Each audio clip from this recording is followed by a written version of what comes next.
Good morning बच्चों। पहले तो मैं एक्सट्रीमली सॉरी कि पहला दिन ऐसा हुआ कि मैं बिना अलार्म लगाए सोया और वास्तव में सोया रह गया। मेरी नींद ही 8:15 में टूटी। उसके बाद मैं भागा, घड़ी देखा, सोचा कि 9 बजे से क्लास है। जैसे तैसे भागता हुआ किस तरह काम किया। पहले मैं आप लोगों को जो कहता था, आज मैं खुद उसमें फंस गया। नॉर्मली मैं क्लॉक अलार्म लगाता हूँ डेली, तभी उसी पर उठता हूँ। मैंने सोचा कि बहुत टाइम है, 9 बजे है, नींद तो टूट ही जाएगी। आज नहीं लगाते हैं, सोते हैं। मौसम भी कुछ ऐसा था तो देखो बच्चों, कल हम लोगों ने जो वहाँ किया था, इकोनॉमी में 2 चीजें बच गई है, छोटी छोटी चीजें हैं। फिर हम लोग सोसाइटी की तरफ चलेंगे। एक पहले आप लोग हेडिंग डालो, ग्रामीण ऋणग्रस्ता। ग्रामीण ऋणग्रस्ता।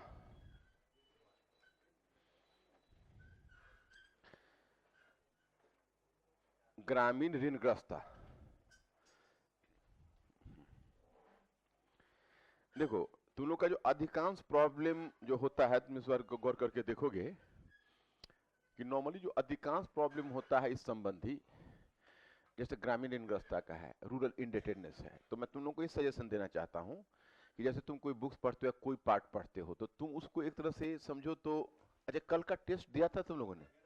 क्वेश्चन सॉल्व हो गया था? उसमें कोई दिक्कत तो नहीं आई थी? थोड़ा सा ट्विस्ट करके क्वेश्चन था, हल्का सा इन्फ्रेंशियल, तो उस पर अपना दिमाग लगा के स्टैंड ले लिया था। हाँ, ये तो क्लास में ही मैंने डिस्कस किया था। आप लोग रहते हैं क्लास में और कहाँ रहते हैं दिमाग आपका। मैंने दोनों डिस्कस किया हुआ था। हमने कहा था कि अगर आपके सामने क्वेश्चन रहे कि विऔद्योगीकरण की अवधारणा का आलोचनात्मक परीक्षण कीजिए, तब यह उत्तर होगा, और विऔद्योगीकरण की प्रक्रिया का आलोचनात्मक परीक्षण कीजिए, तब तुमको वहां पर यह स्टैंड लेना था कि आलोचनात्मक विऔद्योगीकरण की बात कही गई है। और हम गौर करके देखते हैं तो अनेक उद्योगों का भारत में पतन हुआ। हालांकि यह सही है कि सभी उद्योगों का पतन नहीं हुआ, अमुक अमुक अमुक अमुक कारण से इसका पतन हुआ, अमुक अमुक कारण से इतने उद्योग बचे रहे। लेकिन सामान्यतः जो ब्रिटिश नीति रही, अब तुमको बड़ा चालाकी से कारण भी निकालना पड़ेगा और पतन भी निकालना पड़ेगा। देखिए, जब बाजार को खोला या रेलवे के माध्यम से सामान पहुंचाए, तो इस तरह से हस्तशिल्प, सूती वस्त्र उद्योग जिसका भारत में, और इसका रेशम उद्योग, लौह उद्योग, उसका उदाहरण देके 5-6 उद्योगों का उदाहरण देके, तो इन इन उद्योगों पर उसका बुरा प्रभाव पड़ा। तो तुम अगर यह स्टैंड ले लेते हो कि सारे उद्योग नहीं टूटे, कुछ बचे भी रहे, इसका कारण यह था कि ब्रिटिश वहां से बहुत सारे उत्पाद नहीं ले पाए, तब यह हो जाएगा आलोचनात्मक परीक्षण।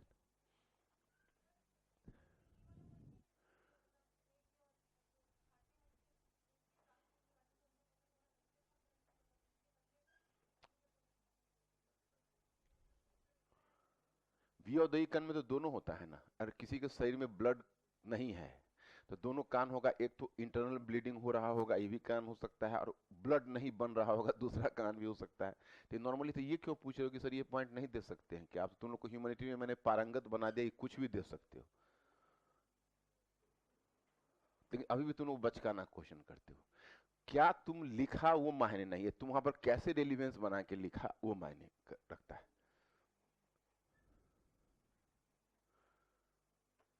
Right, going to the point और नॉट, मतलब गोइंग थ्रू द पॉइंट। जैसे जैसे तुम्हारी अंडरस्टैंडिंग बेहतर होगी, ये सब में खुद स्टैंड लेने में बनेगा। तो हमने ये कहा कि जैसे ग्रामीण इंफ्रास्ट्रक्चर, अब ये प्रॉब्लम तुम लोगों को क्यों आता है पता है? ये प्रॉब्लम इसलिए आता है कि तुम पॉइंट से दोस्ती करते हो। पॉइंट से दोस्ती मत करो, अवधारणा से दोस्ती करो, पॉइंट खुद निकल जाए। अब अवधारणा, अब यही क्वेश्चन, इसको अवधारणा से दोस्ती कैसे करना है? जैसे तुम लोग इकोनॉमी पढ़ते हो, इवन करेंट पढ़ते हो, तो ऋणग्रस्तता तो आज भी है। और ऋणग्रस्तता का तो बहुत बड़ा कारण यह है कि किसानों के पास परचेजिंग पावर नहीं, तो खाएगा क्या? वो ऋण तो लेगा। समझ रहे हो कि नहीं? तो नीचे डैश देकर लिखिए, हाँ, कि ब्रिटिश शासन के अंतर्गत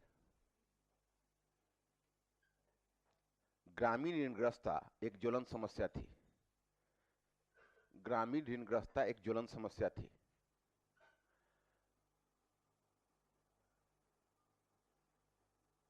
एक ज्वलंत समस्या थी।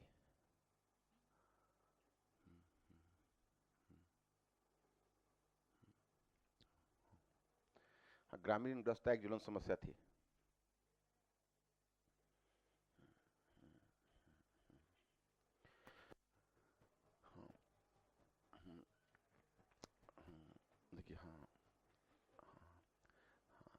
इस समस्या की जड़ ब्रिटिश आर्थिक नीति में निहित थी। ब्रिटिश आर्थिक नीति में निहित थी। ब्रिटिश आर्थिक नीति में निहित थी।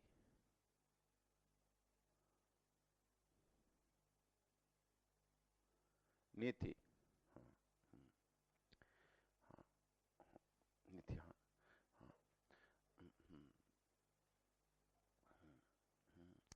हाँ, निम्नलिखित कारकों ने, इस काल में निम्नलिखित कारकों ने ग्रामीण ऋणग्रस्तता को प्रोत्साहन दिया। इस काल में निम्नलिखित कारकों ने ग्रामीण ऋणग्रस्तता को प्रोत्साहन दिया। निम्नलिखित कारकों ने ग्रामीण ऋणग्रस्तता को प्रोत्साहन दिया। डैश देकर पॉइंट फर्स्ट।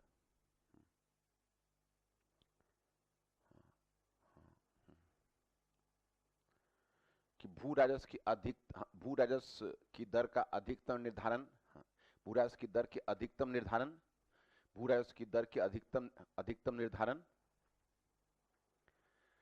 निर्धारण और हस्तशिल्प उद्योग के पतन होने के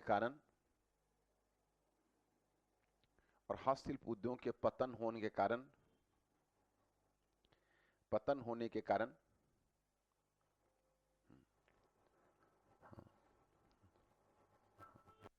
प्रति व्यक्ति आय में गिरावट आना, प्रति व्यक्ति आय में गिरावट आना, पकड़ लोगे इसे। हस्तशिल्प उद्योग के पतन को प्रति व्यक्ति आय में गिरावट से जोड़ पा रहे हो कि नहीं? पॉइंट नंबर 2 लिखिएगा। हाँ, व्यावसायिक खेती अपेक्षाकृत खर्चीली,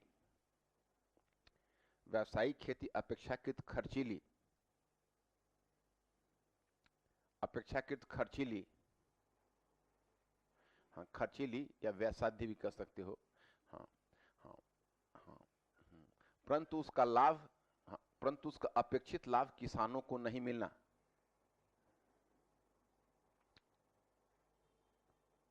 उसका अपेक्षित लाभ किसानों को नहीं मिलना।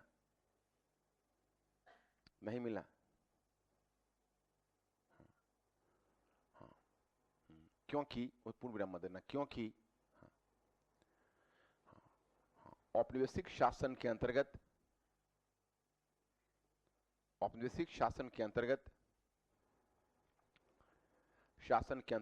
मध्यस्थ और बिचौलियों की भूमिका,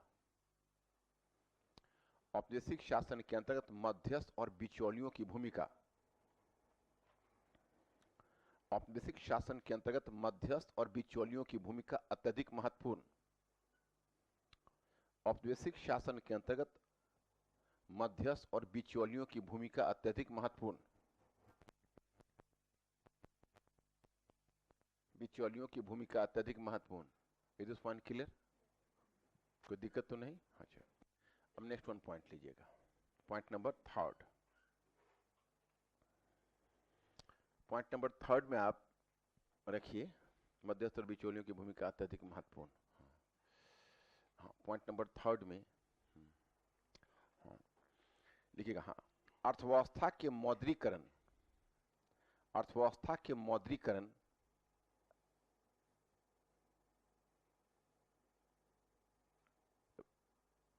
ग्रामीण अर्थव्यवस्था कर दो। ग्रामीण अर्थव्यवस्था के मौद्रीकरण के कारण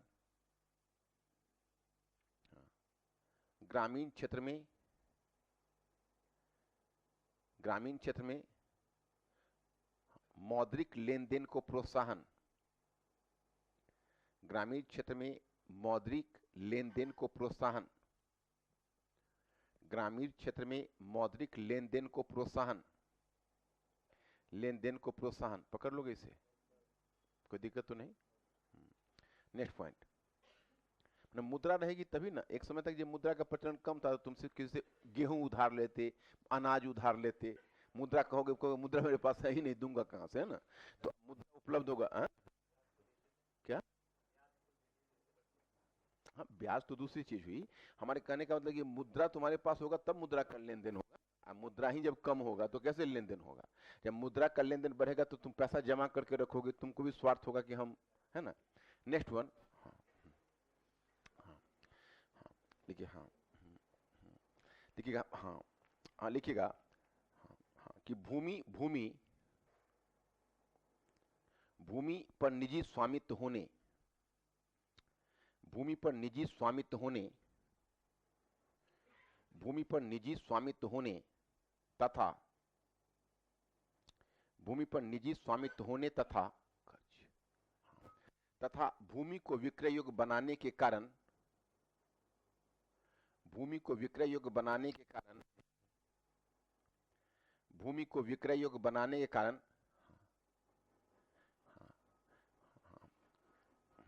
ऋण का लेन देन आसान, ऋण का लेन देन आसान,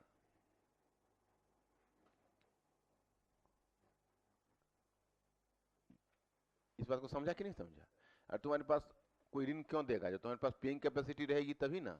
अब तो तुम जमीन बेच के भी दे सकते हो क्या, जो पहले नहीं दे सकते थे? अरे जमींदारी में फसल बेच के दे सकते हो, महलवाड़ी में तो ग्रामीण समुदाय, वहां भी फसल दे के बेच सकते हो, इवन ग्रामीण समुदाय से अनुमति लेके अपनी जमीन दे सकते हो, और रेतवाड़ी में तो तुम भूमि के मालिक ही हो, दे सकते हो। तो ये होगा, तो इस कारण से तो तुम ज्यादा इनेबल्ड होगे, और ज्यादा इनेबल्ड होगे तो तुमको मिलेगा। Next point, British British British कानून के द्वारा महाजनों के ऋण को सुरक्षा दी गई थी। ब्रिटिश कानून के द्वारा महाजनों के ऋण को सुरक्षा दी गई थी, महाजनों के ऋण को सुरक्षा दी गई थी, महाजनों के ऋण को सुरक्षा दी गई थी। ओके, अब तुम मेंटली अलर्ट हो यहाँ की नहीं? हाँ, अब बस मैं एक डेटा दे देता हूं, मैं ज्यादा फैक्ट तो तुमको देता नहीं।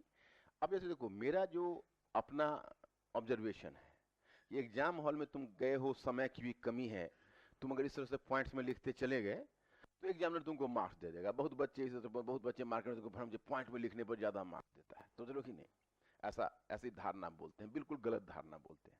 अब अगर हमें लिखना रहे तो ये जो 5 पॉइंट्स है, तो धीरे धीरे तुम लोग अपनी राइटिंग कैपेबिलिटी को सुधार सकते हो। उन बच्चों के लिए जिनके पास राइटिंग कैपेबिलिटी है ही नहीं, अखबार नाम इसका दिया भाई 5 पॉइंट दिया, हालांकि इस तरह से आधा आधा सेंटेंस करके मैं तुमको याद रखने के लिए दिया, वहां पर आधा सेंटेंस लिखोगे तो तू गुस्सा खा जाएगा, और पूरा पूर्ण विराम के साथ पूरा था थे थी हा है ही लिखना पड़ेगा, समझ लो कि नहीं। कई बच्चे हमें आंसर देते हैं तो उसमें उसी तरह से शॉर्ट करके मार देते। मैंने शॉर्ट मारा है अपना समय बचाने के लिए, तुम वहां पर समय नहीं बचा रहे हो। तूने पूरे साल भर और 2 साल इसलिए तैयारी की है कि तुम वहां पर परीक्षक के सामने दे सको, वहां पर भी तुम जल्दबाजी दिखाओगे तो परीक्षक तुमसे भी ज्यादा जल्दबाजी दिखाएगा, तो वो चीज तो होना ही नहीं चाहिए। अब अगर मानो तुम 5 पॉइंट तुमने दे दिया या 6 पॉइंट दे दिया, तो भी तुमको मार्क्स तो दे देंगे वो, है ना, मार्क्स दे देंगे। हो सकता है इंटरव्यू में कॉल हो जाएगा, लटक भी जा सकते हो, पता चलेगा 585 पोजीशन अमुक जी, उसी में तुम्हारा जीवन बदल जाएगा, है कि नहीं। क्योंकि ग्रामीण क्षेत्र में तो सबको सब आईएएस ही कहते हैं, तुम जहां सेलेक्ट हुए सब कहेंगे आईएएस हो गया। अब तुम समझ रहे हो कि हम मुश्किल से रेलवे पर्सनल में फंसे हुए हैं, आईएएस कर रहे हैं, लेकिन तुम भी अपना मुस्कुरा कर रह जाओगे, बहुत अपना रैंक क्लियर नहीं करोगे, क्योंकि क्लियर करने से फायदा क्या है कि नहीं। वहां पर तो जो तुम्हारी प्रतिष्ठा मिल रही है वो चलेगी। समस्या तब आएगी जब आपसे पूछेगा कि भाई आप कौन डिस्ट्रिक्ट में हैं, तब आपको जवाब देना पड़ेगा, उसके लिए तो बहुत दिन काफी है। तो मतलब ये है कि तुम ऐसे कर लोगे, लेकिन मेरा जो अपना विश है, तुम लोग समझ रहे हो ना मेरी बात को। जैसे कोई बच्चा अगर एक बिंदु को उठाता है और एक बिंदु को दूसरे बिंदु से जोड़ते हुए, समझ रहे हो कि नहीं, कि ग्रामीण क्षेत्र में कैसे परिवर्तन हो रहा है, उससे ऋणग्रस्तता पर ऐसा लिखता है ना, तो आईएएस टाइप राइटिंग होगी। Are you getting this point और नॉट? मेरी बात दोनों तक पहुंची? कुछ लोगों की राइटिंग में जिसकी कैपेबिलिटी है, वो धीरे धीरे थोड़ा ट्रांजिशन लेके, है ना, थोड़ा ये करके, और तब कहोगे परीक्षक का ध्यान कई बार हमें भी जाता है, लेकिन अच्छी राइटिंग रहेगी तो सब तो पढ़ते ही हैं, उसमें कोई पढ़ने में कोई दिक्कत नहीं।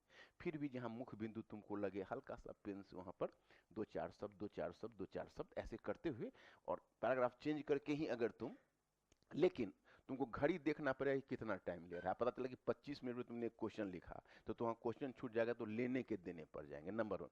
नंबर 2 कि सारा क्वेश्चन वैसा तुम नहीं लिख पाओगे, लास्ट में जब तुमको छूटने लगेगा तो तुम अपना पॉइंट देके भी निकल लेना। लेकिन बैलेंस राइटिंग ऐसा होना चाहिए कि तुम ऐसी हैबिट डेवलप करो फास्ट राइटिंग की, कि तुम यहीं से मिनट मिला के जाओ कि हमारे पास भाई 5 क्वेश्चन होंगे, हमको इतने मिनट में, वहां पर जाके वहां पर 5-7 मिनट 10 मिनट का तो इजाफा खुद हो जाएगा। परीक्षा भवन में हमने भी देखा है, मेरी भी राइटिंग स्लो थी, दिक्कत होती थी लिखने में, हमेशा क्वेश्चन छूटने का डर लगा रहता था। लेकिन वहां पर मैनेज, यहाँ पर लिखने से वहां ज्यादा बढ़िया मैनेज हो जाता है। वहां पर 10-5 मिनट इधर उधर हो जाता है, मतलब 10 मिनट का इजाफा तो जरूर हो जाएगा लिखने में, तुमको समझ रहे हो कि नहीं। तो राइटिंग में इसलिए तुमको, तुम जैसे टेस्ट दे रहे हो ना, तो जितना टेस्ट देते चलोगे ये सब डेवलप करता चलेगा। यहाँ पर केवल एक डेटा मैं बता रहा हूँ, उसको ध्यान रखना। लिखना कि एक आकलन के अनुसार, नीचे पैराग्राफ चेंज करके, एक आकलन के अनुसार 1911 में, एक आकलन के अनुसार 1911 में ग्रामीण ऋण की राशि,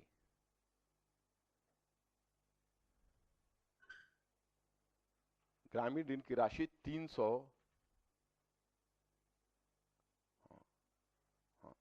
300 मिलियन रुपए थी, 300 मिलियन रुपए थी, जो 1937 में बढ़कर 1800, जो 1937 में बढ़कर 1800 मिलियन रुपए हो गई, 1800 मिलियन रुपए हो गई। ओके, हाँ, अब लिव इट। अब नेक्स्ट वन लिखना ब्रेक देकर।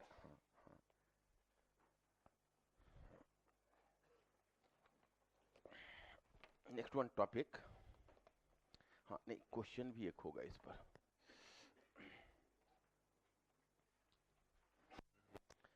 जो क्वेश्चन में लिखवाता हूँ उस क्वेश्चन पर घर पर जाके विचार करते हो, लग जाता है, हो जाएगा हमसे, क्या नहीं। हाँ, बस एक क्वेश्चन लिख लो, मॉडल प्रश्न,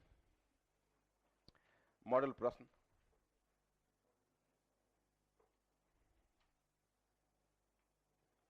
मॉडल प्रश्न में लिखो कि अकाल एवं ग्रामीण ऋणग्रस्तता,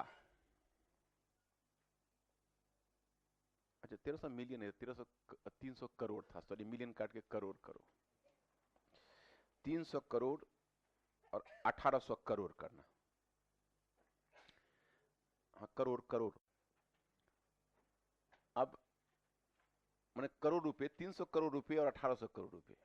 अब नीचे मॉडल प्रश्न लिखो, अकाल एवं ग्रामीण ऋणग्रस्तता, अकाल एवं ग्रामीण ऋणग्रस्तता ब्रिटिश शासन के अंतर्गत, ब्रिटिश शासन के अंतर्गत कृषि के व्यावसायीकरण का, कृषि के व्यावसायीकरण का परिणामी अभिलक्षण थी, कृषि के व्यावसायीकरण का परिणामी अभिलक्षण थी, परिणामी अभिलक्षण थी। टिप्पणी, सॉरी, सोदाहरण स्पष्ट कीजिए, सोदाहरण स्पष्ट कीजिए। सोदाहरण समझ रहे हो ना, उदाहरणों के साथ।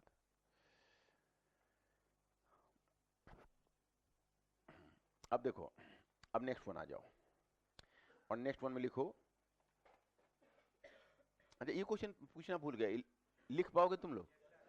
कोई दिक्कत तो नहीं, मैनेज कर लोगे ना? अब देखो, अब तुमको अगर 200 शब्द में इसको लिखना पड़ेगा तो कैसे करोगे? तो एक काम करना, जितने पॉइंट लगभग तुम्हारे आ रहे हैं ग्रामीण ऋणग्रस्तता में, वही पॉइंट आ रहे हैं व्यावसायिक खेती, अति मतलब वो उसमें व्यावसायिक, जिसमें तुम कहते हो इसके अकाल का, केवल एक रेलवे वगैरह वाला चीजें आ रही है। लेकिन तुम अब दोनों के सोच के ऐसी बिंदु बनाओ जिसमें तुम्हारा दोनों काम साथ ही साथ हो जाए। हो जाएगा कि नहीं? हाँ, घर पर जाके सोचोगे ना तो चीजें निकली, जितना सोचोगे उतना फायदा हो, और फालतू बातें सोचने से दिमाग फ्री भी रहेगी। क्या महसूस किए होगे? ज्यादा शांति रहती है। नेक्स्ट वन लिखिएगा, देखिए ब्रिटिश शासन के अंतर्गत, नहीं ये टॉपिक है, हाँ मतलब एक सब टॉपिक है, सब टॉपिक। हाँ, ब्रिटिश शासन के अंतर्गत ग्रामीण संरचना का परिरक्षण, ये आपका सब टॉपिक आपके सिलेबस में दिया हुआ है।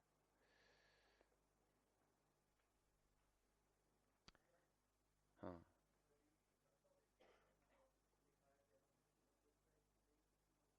कौन सा कौन सा?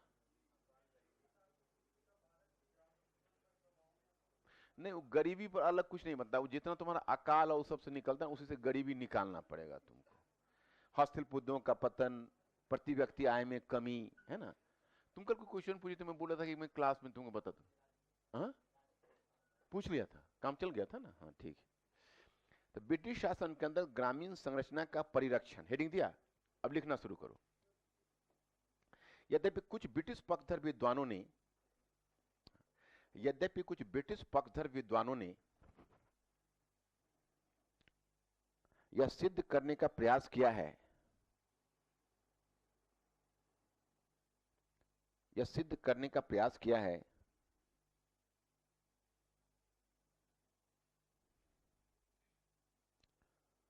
कि ब्रिटिश शासन ने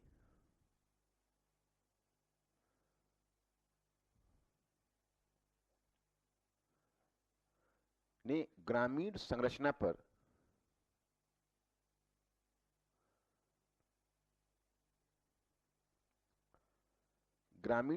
पर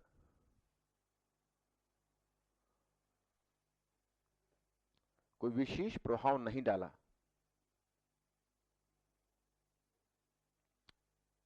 विशेष प्रभाव नहीं डाला। उस काल में जो परिवर्तन आए वो महज ऊपरी और सतही थे।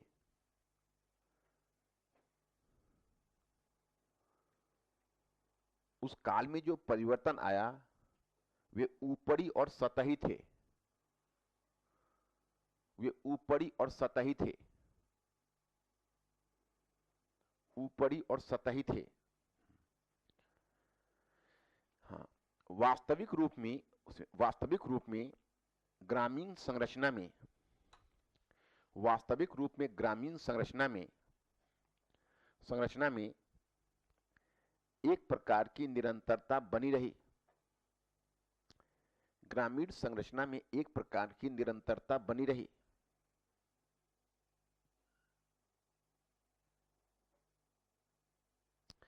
एक बात बताओ, इस बात से हम लोग सहमत हो जाएं कि असहमत हो? कितने लोग असहमत वाले में हो और सहमत वाले में? मतलब अब तुम लोग समझ रहे हो। देखो, यही मैं चाहता था कि जहां फाउंडेशन तुम्हारा क्लियर हुआ वहां फिर तुम्हें कोई दिक्कत नहीं, और तुम्हारा फाउंडेशन अब क्लियर हो गया है। अब एक बार तुम नेशनलिज्म में फाउंडेशन क्लियर कर देंगे, बस तुम्हारा फिर काम हो। उपनिवेशवाद, उसमें से कोई भी क्वेश्चन छूटेगा नहीं कहीं भी, है ना। देखो, मेनली क्या होता है कि मेरी जो चिंता की वजह है, और तुम लोगों को भी सोचना चाहिए कि एक्चुअली एग्जाम में क्या होता है कि जो तुम पढ़ते हो बुक्स में एग्जैक्टली उस पर क्वेश्चन नहीं होता है।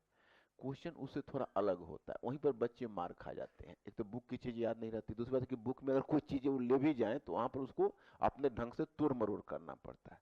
वो तभी क्लियर होगा जिसकी अवधारणा क्लियर हो।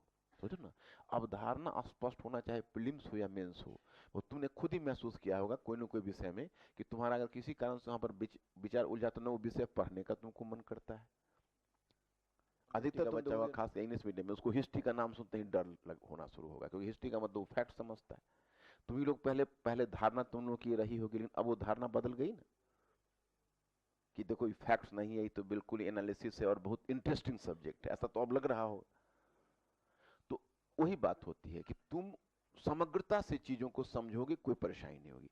अब इसका पहले हम लोग खंडन करेंगे, समझ रहे हो कि नहीं? इस बात को हम नहीं एग्री कर रहे, तो इसी में साथ में देना शुरू करो। परंतु गहराई से परीक्षण करने पर यह ज्ञात होता है कि ब्रिटिश उद्योग एवं व्यापार नीति ने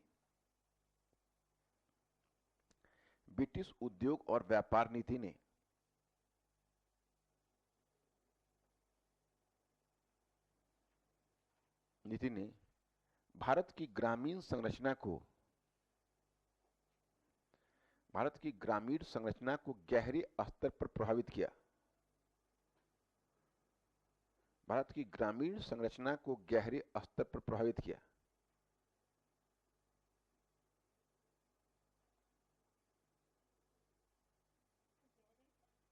स्तर प्रभावित किया। अब नीचे ब्रेक देकर लिखिए कारण। भूमि में निजी स्वामित्व की अवधारणा विकसित करना, पॉइंट फर्स्ट। कारण, भूमि में निजी स्वामित्व की अवधारणा विकसित करना तथा उसे विक्रय योग्य बनाना। भूमि में निजी स्वामित्व की अवधारणा विकसित करना तथा उसे विक्रय योग्य बनाना।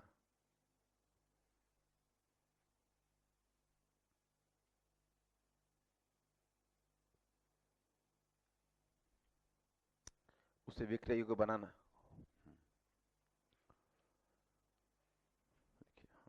इस कारण भूमि के विखंडन को प्रोत्साहन। इस कारण भूमि के विखंडन को प्रोत्साहन।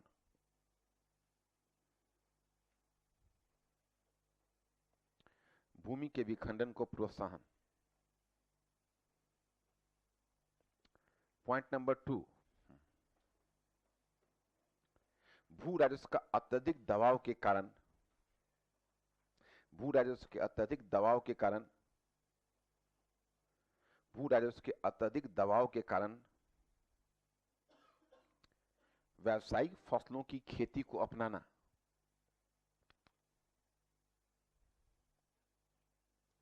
व्यावसायिक फसलों की खेती को अपनाना।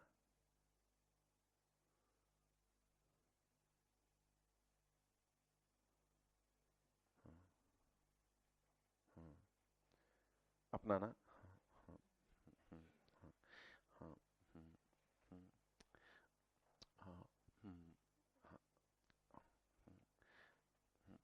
अपनाना को कर दो। अपनाने के कारण तथा, अपनाने के कारण तथा भू राजस्व की नकद में वसूली, भू राजस्व की नकद में वसूली, भू राजस्व के नकद में वसूली के कारण भी ग्रामीण अर्थव्यवस्था में मौद्रीकरण को बढ़ावा मिला।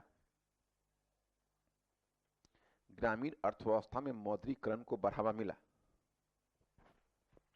मौद्रीकरण को बढ़ावा मिला। बढ़ावा मिला। मौद्रीकरण को बढ़ावा मिला।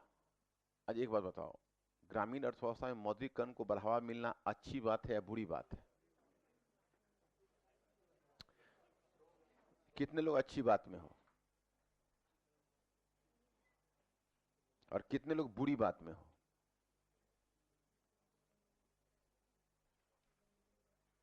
अच्छी बात या बुरी बात? दोनों मिक्स कैसे रहेगा? नहीं नहीं नहीं नहीं, यजमानी वजानी छोड़ो, यजमानी को टूटने दो। अब महिलाएं पहले घर में घूंघट काट के बैठी रहती थी, अब बाहर निकल गई तो इसका मतलब पुरानी व्यवस्था टूट रही। कुछ बूढ़े लोग बैठकर आंसू बहा रहे हैं, तो क्या करोगे? सिंपैथाइज करोगे कि ना ना बाबा, वास्तव में आप कष्ट में आपकी बहू बाहर घूम रही? मतलब ये है कि मौद्रीकरण अच्छी बात है, लेकिन चूंकि औपनिवेशिक अर्थव्यवस्था के अंतर्गत और औपनिवेशिक स्वार्थ के कारण लाई गई तो इंडिया में हो गई वो बुरी बात। Are you getting this point? ऐसे तुम्हारा कॉन्सेप्ट शीशे की तरह साफ रहना चाहिए। कहां पर कितनी मात्रा डालनी है? खाना बनाते हो ना, कभी कुकिंग करते हो ना, अगर एक मतलब अगर चुटकी अगर नमक ज्यादा डल जाए तो पूरा खाना बर्बाद हो जाएगा। उसी प्रकार से ह्यूमैनिटीज में जहां मात्रा का अंतर तुम्हारी राइटिंग में आई तो पूरी राइटिंग असंतुलित हो सकती है। यही मात्रा का खेल तुम अब सीखोगे। पहले तुम मतलब सीख रहे थे तथ्यों को बटोरना, अब तथ्यों को बटोरने के साथ कैसे तथ्य का इस्तेमाल करें इसको सीखोगे। ये कहां पर कितनी मात्रा डालनी है, कहां पर छोड़नी है। ओके, आगे बढ़ जाओ। सामुदायिक संपत्ति, नेक्स्ट पॉइंट, सामुदायिक संपत्ति, नेक्स्ट पॉइंट है ये। सामुदायिक संपत्ति यथा चारागाह भूमि, चारागाह भूमि, जंगल भूमि,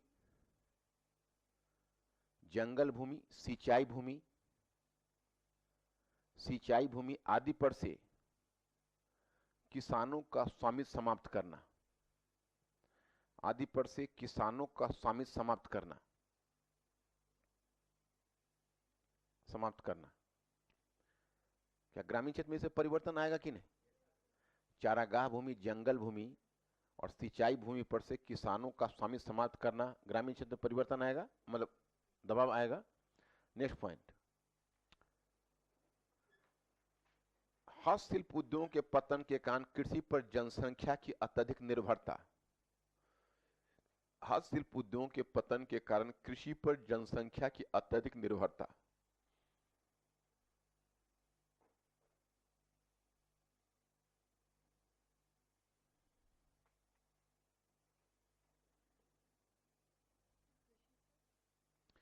कृषि पर जनसंख्या की अत्यधिक निर्भरता। ये पॉइंट तो जान ही रहे हो तुम लोग।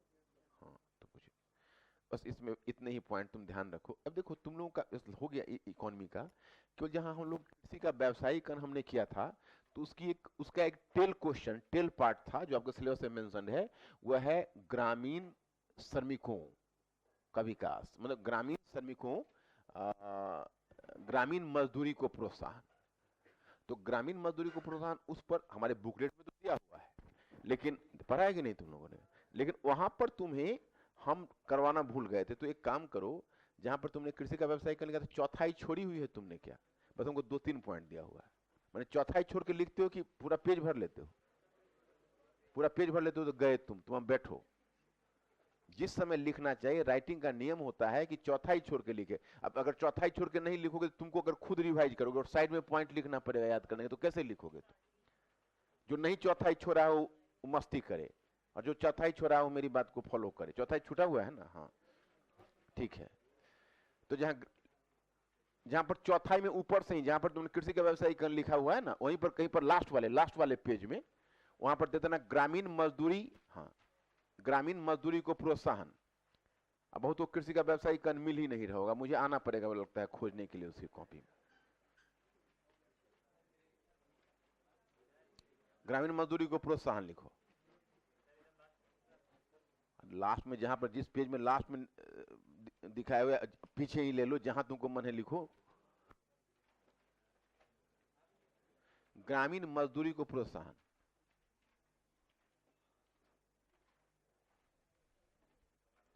मजदूरी को प्रोत्साहन। हाँ, हाँ, हाँ। डैश देकर लिखिए। हाँ, डैश देकर लिखिए कारण। कारण कारण हाँ कारण। हाँ, हाँ, भूमि के विखंडन के कारण जोत का आकार छोटा होना। भूमि के विखंडन के कारण जोत का आकार छोटा होना। भूमि के विखंडन के कारण जोत का आकार छोटा होना।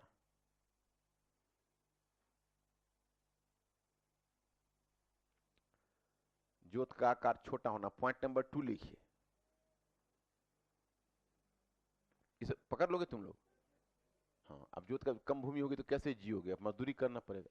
पॉइंट नंबर 2 कि भूमि के क्रय विक्रय के कारण, भूमि के क्रय विक्रय के कारण कारण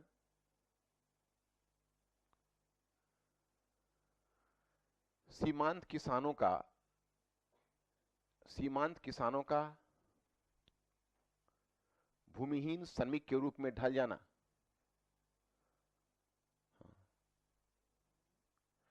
भूमिहीन श्रमिक, भूमिहीन श्रमिक के रूप में ढल जाना। भूमिहीन श्रमिक के रूप में ढल जाना, पकड़ लोगे? हाँ। पॉइंट नंबर 3 लिखो। पॉइंट 3 लिखो। हाँ, हाँ, ग्रामीण अर्थव्यवस्था का मौद्रीकरण। ग्रामीण अर्थव्यवस्था का मौद्रीकरण।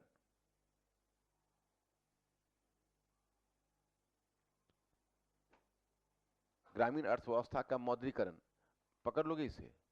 ग्रामीण अर्थव्यवस्था के मौद्रीकरण से ग्रामीण मजदूरी को बल कैसे मिलेगा, कौन कौन बताएगा ये चीज? हमको भरोसा नहीं है तुम जोड़ पाओगे। अगर ग्रामीण अर्थव्यवस्था का मौद्रीकरण होगा तो ग्रामीण मजदूरी को बल कैसे मिलेगा, कौन कौन बता रहा है हमें?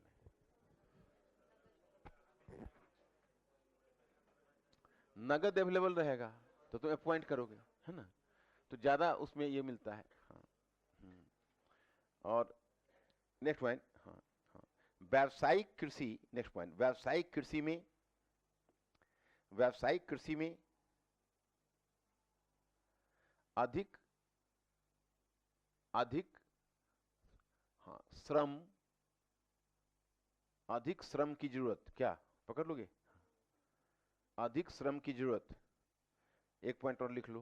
हाँ, हाँ, हाँ। वैकल्पिक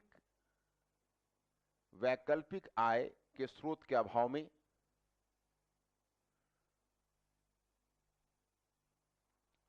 वैकल्पिक आय के स्रोत के अभाव में छोटे किसानों के द्वारा वैकल्पिक आय के स्रोत के अभाव में छोटे किसानों के द्वारा खेती करना। हाँ, छोटे किसानों के द्वारा पूरक आय के लिए खेती करना। छोटे किसानों के द्वारा पूरक आय के लिए खेती करना। हाँ? पूरक आय, पूरक समझते हो कि नहीं? तो लिखो पूरक आय के रूप में खेती करना। पकड़ लोगे इसे कि नहीं? अब मैंने जो शब्द कहा उसका मतलब समझाओ। वैकल्पिक आय के साधन के अभाव में, पहले वैकल्पिक आय का साधन क्या था? जो वैकल्पिक आय के साधन का अभाव हो गया, हासिल हो जाएगा पतन। अब तुम लोग समझ रहे हो चीजों को। अब बच्चों इकोनॉमी वाला पार्ट तो तुम्हारा पूरा हुआ। अब मॉडल क्वेश्चन कुछ लिखवाता हूं और फिर हम लोग सामाजिक नीति की तरफ बढ़ेंगे। तो आप मॉडल क्वेश्चन लिखो, मॉडल क्वेश्चन, मॉडल प्रश्न। ये तुम्हारा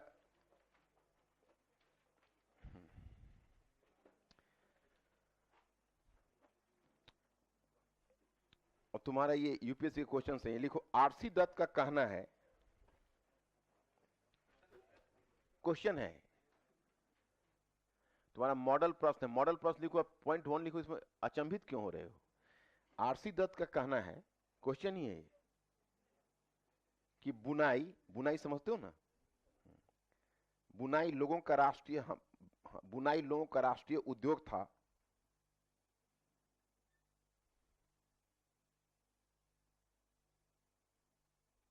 बुनाई लोगों का राष्ट्रीय उद्योग था और लाखों महिलाएं कताई करती थी। लाखों महिलाएं कताई करती थीं।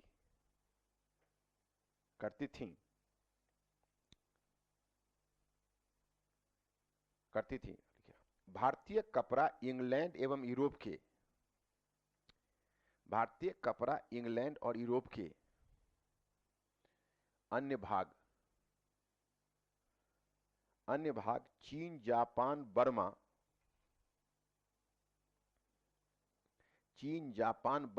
अरब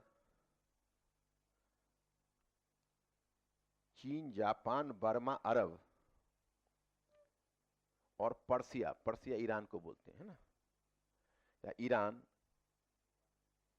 और अफ्रीका के कुछ भागों में जाता था।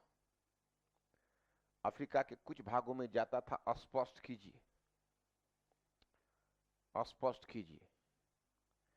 अब ब्रैकेट में डालो यूपीएससी 2013।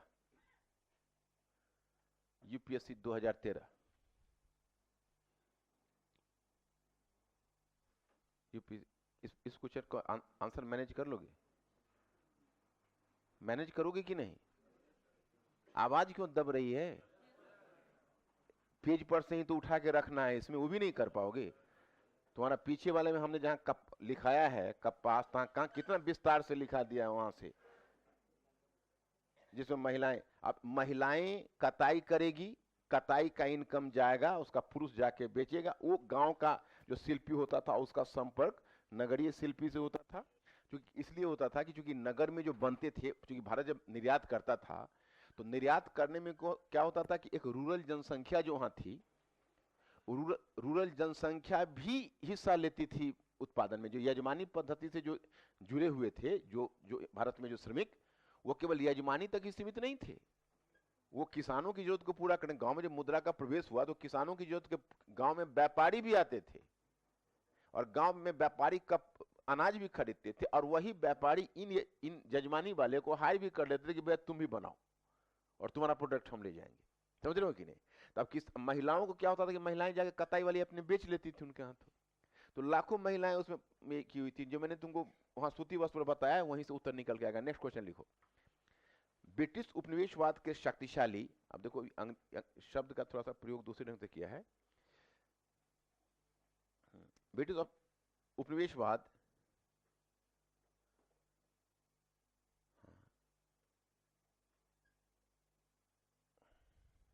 मैं शब्द बदल देता हूँ, क्योंकि शब्द को पहचानने में तुमको थोड़ी दिक्कत होगी, उससे मिलता जुलता शब्द डाल देता हूँ। क्या लिखवाई दें? द ब्रिटिश उपनिवेशवाद के शक्तिशाली प्रणोद, प्रणोद, हाँ लिख देता हूं, उपनिवेशवाद के शक्तिशाली प्रणोद, उपनिवेशवाद के शक्तिशाली प्रणोद के अधीन, प्रणोद के अधीन भारतीय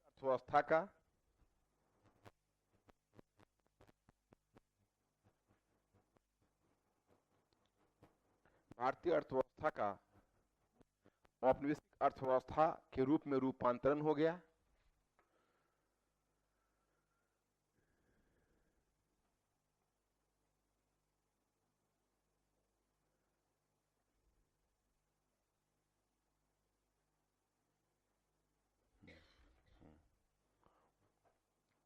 औपनिवेशिक अर्थव्यवस्था के रूप में रूपांतरण हो गया, जिसकी संरचना ब्रिटेन की तीव्र विकसित हो रही, जिसकी संरचना ब्रिटेन की तीव्र विकसित हो रही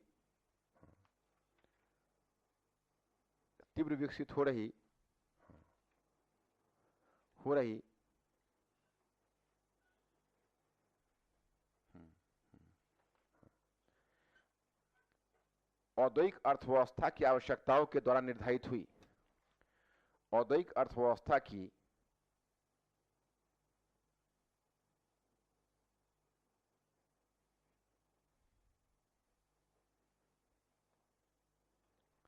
ब्रिटेन की तीव्र विकसित हो रही औद्योगिक अर्थव्यवस्था की आवश्यकताओं के द्वारा निर्धारित हुई। परीक्षण कीजिए, परीक्षण कीजिए।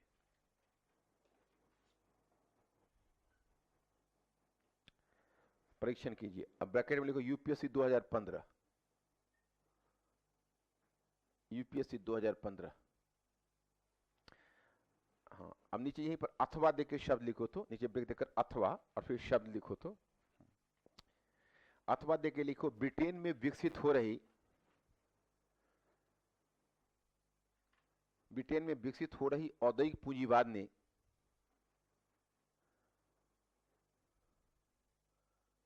ब्रिटेन में विकसित हो रही औद्योगिक पूंजीवाद ने ब्रिटिश शासन के अंतर्गत भारतीय अर्थव्यवस्था, ब्रिटिश शासन के अंतर्गत भारतीय अर्थव्यवस्था में किस प्रकार के परिवर्तन लाए, किस प्रकार के परिवर्तन लाए? प्रश्नवाचक चिन्ह डालो।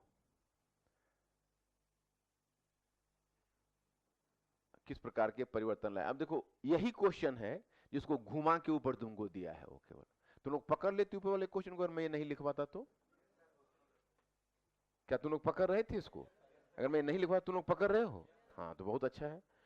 अब इस क्वेश्चन को लिखने में तुम लोगों से बढ़िया कौन लिख सकता है? क्या कुछ खास आश्वासन नहीं दे रहे हो?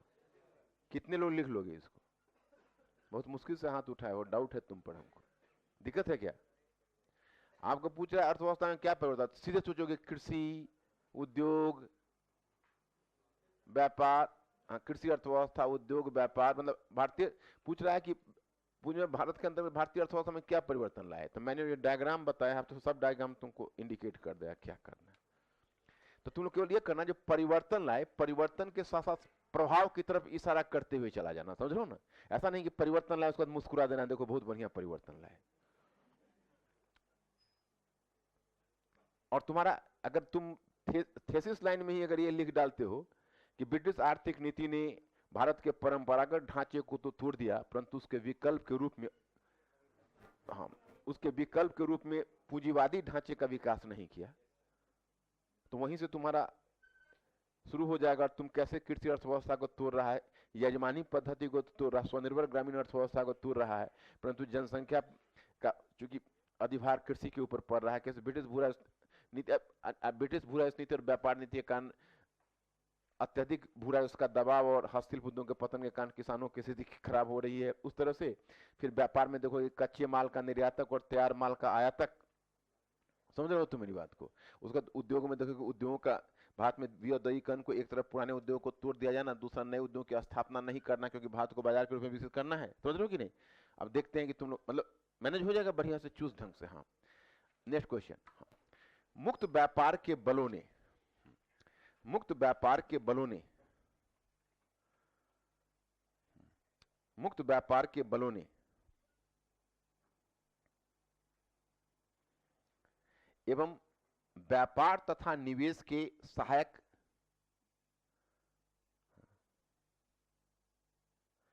मुक्त व्यापार के बलों ने एवं व्यापार एवं निवेश के सहायक, निवेश के सहायक राजनीतिक एवं प्रशासनिक,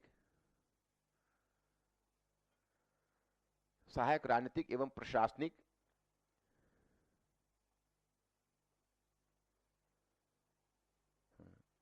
परिवेश के निर्माण में अंग्रेजों के, परिवेश के निर्माण में अंग्रेजों के प्रयास ने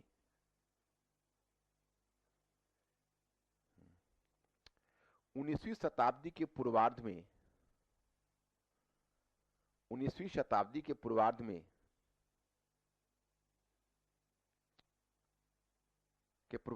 भारत के प्रति ब्रिटिश नीति को रूप प्रदान किया, भारत के प्रति ब्रिटिश नीति को रूप प्रदान किया, भारत के प्रति ब्रिटिश नीति को रूप प्रदान किया। सविस्तार स्पष्ट कीजिए। ब्रिटिश नीति को रूप प्रदान किया, सविस्तार स्पष्ट कीजिए। क्या लगता है आपको?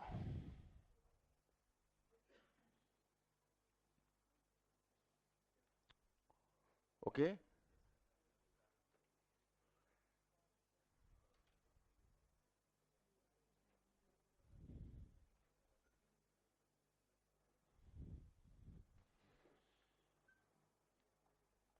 ओके, सविस्तार स्पष्ट कीजिए। नहीं तो क्या लिखोगे सो बताओ, सिर्फ यस यस करने से काम नहीं। क्या क्या आर्थिक अवसर में क्या तुम सब में इनिशिएटिव तो ले लेते हो, कुछ कंक्रीट बताते नहीं हो, हमें भी घुमाते रहते हो कहीं।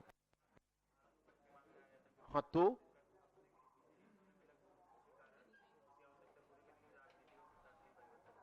अच्छा, राजनीतिक और प्रशासनिक परिवर्तन करेगा। राजनीतिक में क्या परिवर्तन करे और प्रशासनिक में?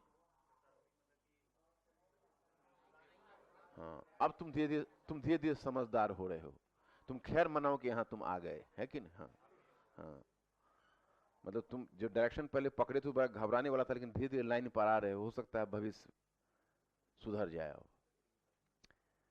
देखो यहाँ पर राजनीतिक और प्रशासनिक फैक्टर बोल रहा है, तो ना अब तुमको इसमें दिखाना यह है कि उस जो इकोनॉमिक पॉलिसी थी, वो इकोनॉमिक पॉलिसी तात्कालिक राजनीति पर, प्रशासन पर क्या ध्यान दे रहा है। लेकिन अब उसमें ध्यान रखना है तुम्हें कि अब तुम्हें मुक्त व्यापार का बल और निवेश की जो जरूरत है, तो उसमें जैसे तुम दिखाओगे राजनीतिक वाले में तो कॉन्क्वेस्ट को प्रोत्साहन दे रहा है।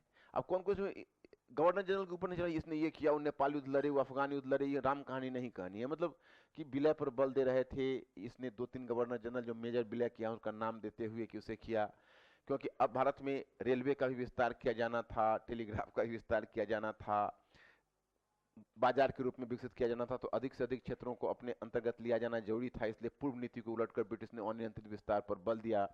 लाइकवाइज यू कैन से कि अगर भारत में यातायात और संचार, नहरों और सड़कों का विकास किया जाना था, इस सब के लिए तो अपनी जीत रखना पड़ेगा ना, तभी ना तुम वहां पर अपना डेवलप करोगे। और प्रशासनिक क्षेत्र में हम देखते हैं कि वो एक ऐसे प्रशासनिक संरचना का निर्माण करना चाहते थे जो ब्रिटिश औद्योगिक पूंजीवाद के हित के अनुकूल है। इसलिए न्याय व्यवस्था में परिवर्तन लाया गया, भू राजस्व व्यवस्था में परिवर्तन लाया गया, ताकि भू राजस्व के एक व्यापक निवेश को, एक बड़े निवेश को औद्योगिकरण के क्षेत्र में निवेश किया जा सके। इस थोड़ा बनाना है, थोड़ा सा टेस्ट करना है ना।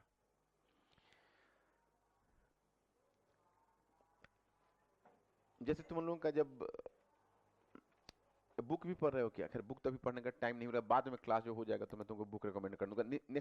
अब नेक्स्ट हेडिंग दे दो। अब मेजर हेडिंग दोगे इसलिए सेंटर पर जाओगे, पेज चेंज कर दोगे तो बढ़िया है। हाँ, क्या?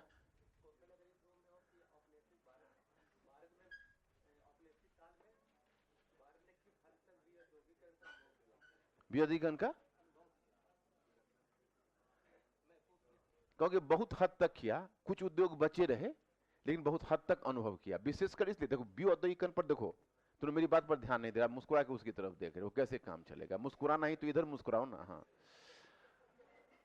मेरा पॉइंट ये है, तुम लोग को दिमाग दर्शित करके रहना यहाँ मुश्किल हो जाता है, क्योंकि मैं समझ रहा हूँ कि प्रेशर पड़ता है तो मन करता है कहीं बाहर की तरफ देखें, सोचें, तो उसको अभी रोको। मेरा प्रश्न ये है कि आपको अगर जब भी विद्युतीकरण पर लिखना होगा तो केवल उद्योगों का पतन मत दिखाना, नए उद्योगों की स्थापना न होना भी दिखाना, मैंने पुराने को तोड़ना नहीं। हस्तशिल्प उद्योग का पतन तो दुनिया में हर जगह हुआ, तो उसका कम कॉन्सोलेशन हुआ ना। यहाँ से दो फायदे हुए, एक तो शिल्पी बेरोजगार हुए, उद्योगों में गए वर्कर्स बन के, ब्रिटेन में देखोगे, और दूसरी बात यह हुई कि आर्थिक उद्योग की स्थापना हुई तो राष्ट्रीय इनकम भी बना रह गया, रोजगार भी मिला। हमारे यहाँ क्या हुआ कि हमारा पुराना तोड़ के जो नया नहीं बनाया, तो उससे क्या हुआ कि जो अतिरिक्त जनसंख्या है वो तो चली गई कृषि की तरफ, तो एक तो हमारा उद्योग तो गया ही, कृषि भी चली गई इस चक्कर में। तो ये चीज को ध्यान रखना है ना।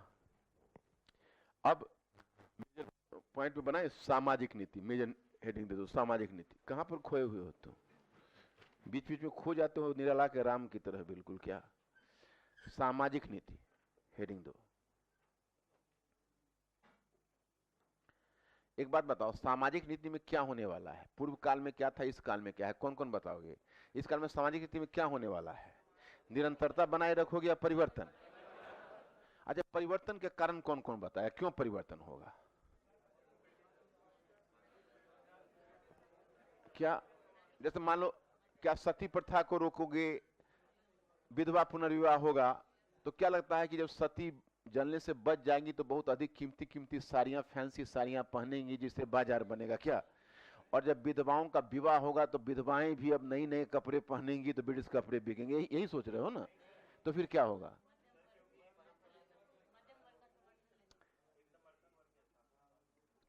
ये तो आर्थिक से नहीं जुड़ा ना, समर्थक वर्ग की स्थापना, आर्थिक से कैसे जोड़ोगे इसको? हाँ, ये दो ये काबिलियत की बात ये बोला। अगर ये सब परिवर्तन जब तक नहीं भारतीय समाज को हिलाओगे नहीं, तो फिर भारतीय जब समाज जब परंपरागत ढांचे से नहीं निकलेगा तो अंग्रेजी शिक्षा को स्वीकार नहीं करेगा, और अंग्रेजी शिक्षा एक नया वर्ग पैदा करेगा, और वो नया वर्ग बाजार के रूप में काम करेगा। ऐसे लिंक करना पड़ेगा इसको, समझ रहे हो कि नहीं? लिंक करने में बस एक एक बिंदु है, जहां वो बिंदु वहां पर तुम लिखे तुमको मार्क्स मिलना है, लेकिन वो बिंदु को पकड़ के रखना वो बड़ा आवश्यक होता है। इसलिए मैं तुम लोगों को बीच बीच में क्वेश्चन करता हूं, कोई बिंदु पर तुम्हारी निगाह रहे। अब लिखो, सामाजिक नीति में लिखो, अगर हम सामाजिक क्षेत्र में, अगर हम सामाजिक क्षेत्र में सामाजिक क्षेत्र में इस काल में ब्रिटिश नीति की तुलना, इस काल में ब्रिटिश नीति की तुलना पूर्व काल की नीति से करते हैं,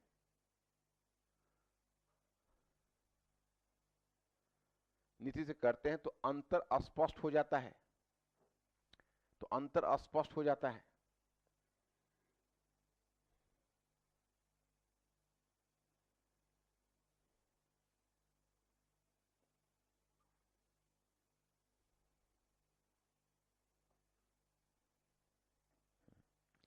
जहां पूर्व काल में ब्रिटिश नीति का बल, जहां पूर्व काल में ब्रिटिश नीति का बल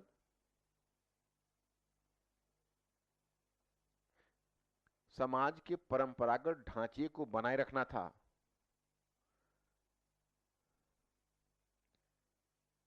समाज के परंपरागत ढांचे को बनाए रखना था,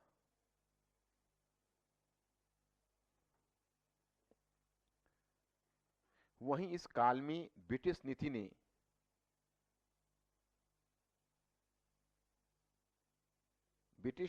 सामाजिक क्षेत्र में, ब्रिटिश नीति ने सामाजिक क्षेत्र में व्यापक सुधार एवं परिवर्तन पर बल दिया। ये तो क्लियर है, इसमें तो कुछ बताने की जरूरत नहीं है।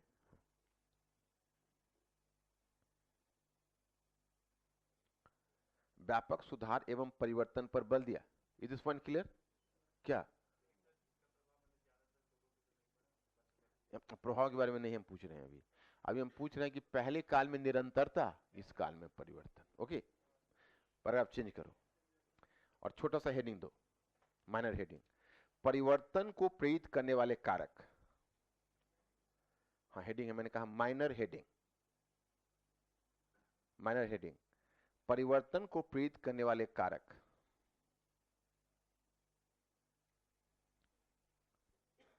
अब जहां परिवर्तन को प्रेरित करने वाले कारक ले, वहां पर डैश दीजिए और डैश देकर पॉइंट फर्स्ट लिखिए, ब्रिटिश औद्योगिक पूंजीवाद के हित। हाँ फिर हेडिंग, माइनर हेडिंग, मैंने परिवर्तन को प्रेरित करने वाले कारक है। अब परिवर्तन को प्रेरित करने वाले कारक में तुम लोग दिमाग में इमेज नहीं बनेगा तो याद थोड़ा रहेगा। इमेज यहाँ पर ये बनाना है कि हम परिवर्तन को प्रेरित करने वाले कारक बताएं ना, तो इसमें अब दो कारक तुम लोगों को बता देंगे तो क्लियर हो जाएगा। तो परिवर्तन को प्रेरित करने वाले कारक में जो पहला कारक है वह है, लिखिएगा, ब्रिटिश औद्योगिक पूंजीवाद के हित। ब्रिटिश औद्योगिक पूंजीवाद के हित, डैश देकर लिखिए कि अगर भारत का विकास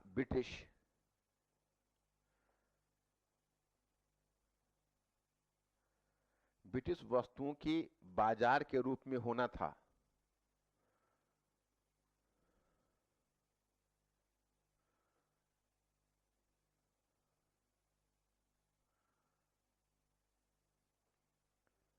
तो फिर अंग्रेजी शिक्षा को प्रोत्साहन देना आवश्यक था। अंग्रेजी शिक्षा को प्रोत्साहन देना आवश्यक था।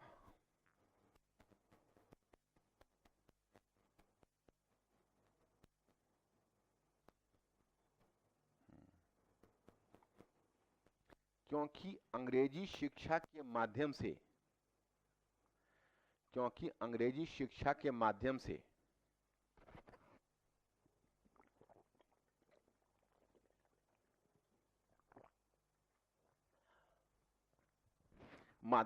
भारतीयों के एक ऐसे वर्ग को जन्म दिया जा सकता था, भारतीयों के एक ऐसे वर्ग को जन्म दिया जा सकता था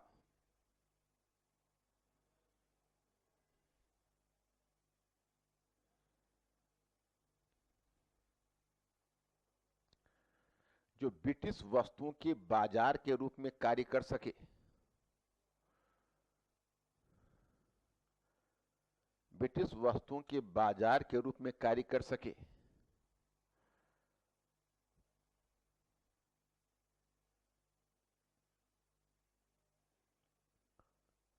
परंतु यह भी सोचा गया,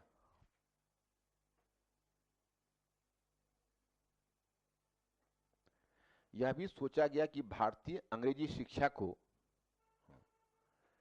यह भी सोचा गया कि भारतीय अंग्रेजी शिक्षा को तभी स्वीकार करेंगे, अंग्रेजी शिक्षा को तभी स्वीकार करेंगे जब उन्हें परंपरागत सामाजिक ढांचे से बाहर निकाला जाए। अब जैसे तुमने जो लाइन लिखते हो उसमें मेंटली अलर्ट रहते हो या कुछ और सोचते रहते हो? मतलब लिखते हो तो तुम्हारा ध्यान यही रहता है।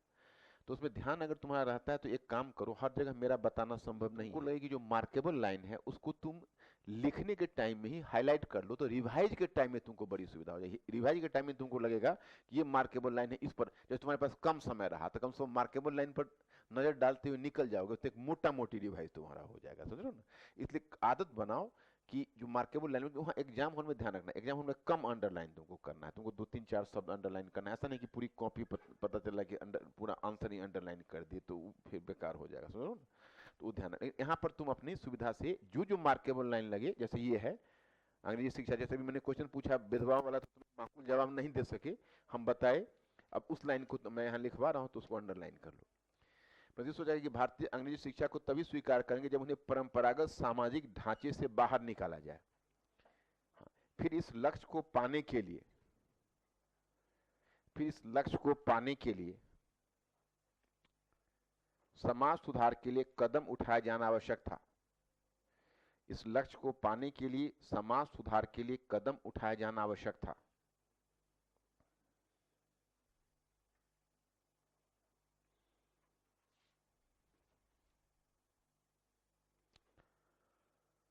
आवश्यक था।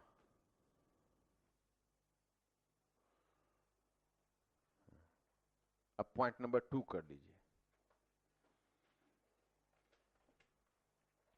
और पॉइंट 2 में करिए, इस कदम का एक प्रचारात्मक मूल्य भी था। इस कदम का एक प्रचारात्मक मूल्य भी था।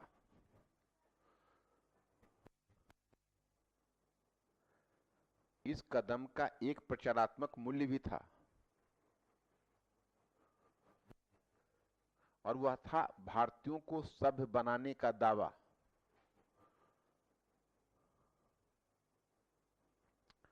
भारतीयों को सभ्य बनाने का दावा।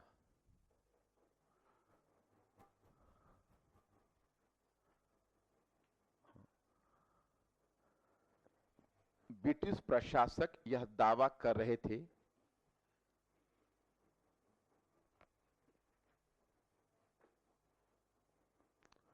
ब्रिटिश प्रशासक यह दावा कर रहे थे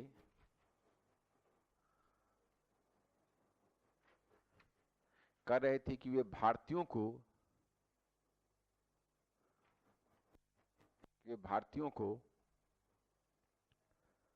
रूढ़िवादी सामाजिक ढांचे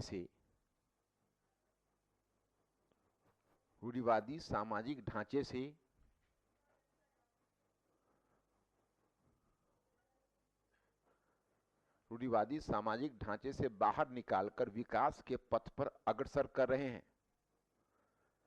रूढ़िवादी सामाजिक ढांचे से बाहर निकालकर विकास के पथ पर अग्रसर कर रहे हैं।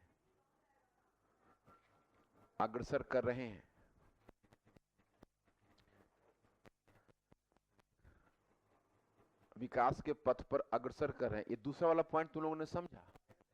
देखो, आर जस्ट मेंटली अलर्ट हो? हाँ। देखो, हम पहले भी तुमको बता चुके हैं, जहां औपनिवेशिक हित को हमने 80% मार्क्स दिया हुआ है, पता है कि नहीं? 20% मार्क्स किसको दिया हुआ है? हाँ, कुछ विचारधारा है, व्यक्तित्व है, ये सब भी तो अपनी भूमिका निभाता है। अब देखो, पहला वाला जो चरण था उसमें विलेजली निकला साम्राज्यवादी, तो उसका अपना नेचर है। तो अब 100% हम औपनिवेशिक हित को नहीं देंगे, 80% तो दे रहे हैं। और दोनों में अगर निर्णायक कारक पूछा जाएगा तो पहला वाले को करोगे, दूसरे वाले को? पहले वाले को करोगे। लेकिन दूसरा वाला का जो पॉइंट, अब पीटी में ही तुमको अगर पूछा जाए कि भाई समाज सुधार को प्रेरित करने वाले कौन से कारक थे, पॉइंट नंबर 1 और पॉइंट नंबर 2, और चॉइस ए होगा केवल 1, चॉइस बी होगा केवल 2, चॉइस सी होगा 1 2, चॉइस डी होगा ऊपर में कोई नहीं, क्या करोगे? क्या? हाँ, मैंने केवल एक तो नहीं चुनोगे। अगर ये दोनों चॉइस रहता तुम 1 2 दोनों चुन लेते। हाँ, बस यही समझ होना चाहिए, और इसी समझ के आधार पर प्रीलिम्स भी निकलता है। नहीं तो उसी में कई बच्चा काबिलियत कहेगा, सर आप बताए थे औपनिवेशिक हित, तो औपनिवेशिक हित है पॉइंट नंबर 1, मैं क्या करूंगा? वहां एग्जाम हॉल में थोड़ा जाऊंगा, वहां पर अपना दिमाग लगाना पड़ता है, मात्रा का अंतर होता है। अब निर्णायक पहला है, लेकिन है तो कारक दोनों। तो ये दूसरा वाला जो कारक है वो प्रचारात्मक मूल्य भी है, समझ रहे हो कि नहीं? अब मान लो तुम किसी को 1 लाख रुपए डोनेशन दे रहे हो, और तुम्हारी निगाह है कि अगर इसको 1 लाख रुपए डोनेशन देने के तो कल हमारा बहुत बड़ा समर्थ होगा, समाज में हमारा हित करेगा, समझ रहे हो कि नहीं? अब वो तुम्हारा है, तो तुम्हारा हित वो है जो तुम उसको डोनेशन दे रहे हो, तो कह रहे हो कि भैया अरे पैसा हमारा है, तुम्हारा किसका है? पैसा किसका हुआ है? अगर हम ये लेने से आपको सुख होता है तो मेरे लिए तो आपका सुख सर्वोपरि है। तुमको लग रहा है कि अब दे ही रहे हैं तो थोड़ा सा प्रचार भी हल्का कर डालें, समझ रहे हो कि नहीं? तो अब वो उनको सुधार तो करना ही है, तो प्रचार भी अपना कर रहे हैं। एक विचारधारा तो है, जो कुछ लोग तो उनके यहाँ है ही, जैसा मान रहे हैं कि भाई सुधार करिए, ऐसा नहीं होता है कि भाई आप किसी को, अरे देखो मारना तो है, मतभेद यह है कि जहर से मारा जाए कि गुड़ से मारा जाए, समझ रहे हो कि नहीं? तो वो चीजें काम कर रही है। तो 2 कारक ये क्लियर हो गया आप लोगों को, नीचे ब्रेक दीजिए। अब समाज सुधार के लिए बनाए गए कानून तुम्हारा बुकलेट में है ही सब कुछ, मैं केवल पॉइंट करा के उसको बता देता हूं कि कौन कौन कानून का तुम लोग चर्चा करोगे। अब नीचे ब्रेक देकर लिखिए कि समाज सुधार के लिए विधि निर्माण, समाज सुधार के लिए विधि निर्माण, विधि निर्माण। आप डैश देकर लिखिए सती प्रथा उन्मूलन, सती प्रथा उन्मूलन,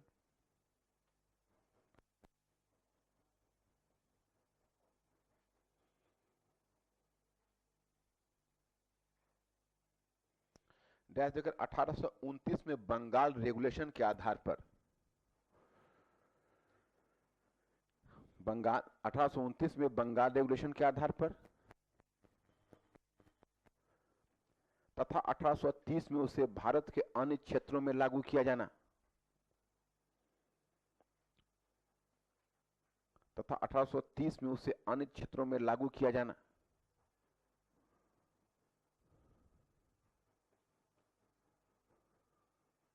अन्य क्षेत्रों में लागू किया जाना। 1829 में बंगाल रेगुलेशन के आधार पर तथा 1830 में उसे भारत के अन्य क्षेत्रों में लागू किया जाना। पॉइंट नंबर 2, शिशु हत्या पर पाबंदी। शिशु हत्या पर पाबंदी।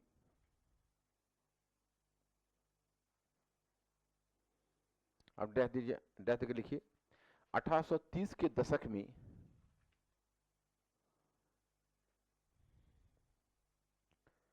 1830 के दशक में इस नियम को कड़ाई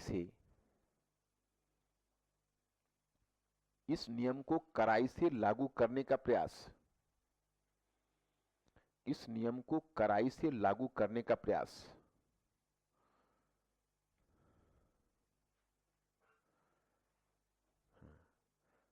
थर्ड, दास प्रथा का उन्मूलन।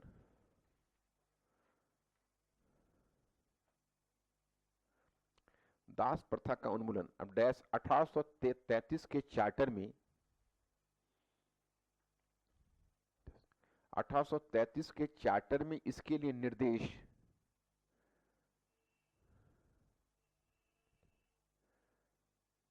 तथा 1843 में इसे लागू करने का प्रयास।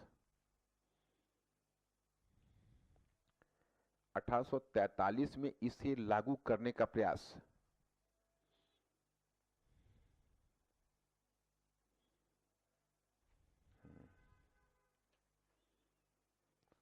पॉइंट नंबर 4, विधवा पुनर्विवाह कानून। विधवा पुनर्विवाह कानून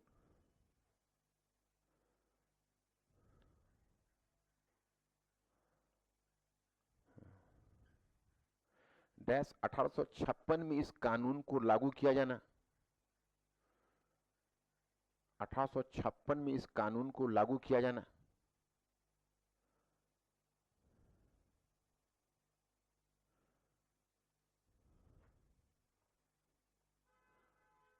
ओके, ये सब तो केवल तथ्य है जो आपको बुकलेट में भी है। नीचे ब्रेक देकर लिखिए सीमा। सीमा। सीमा। अब डैश देकर लिखिए ब्रिटिश समाज सुधार को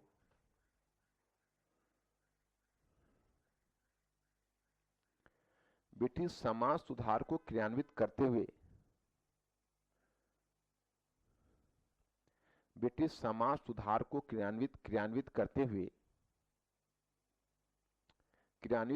इस बात के प्रति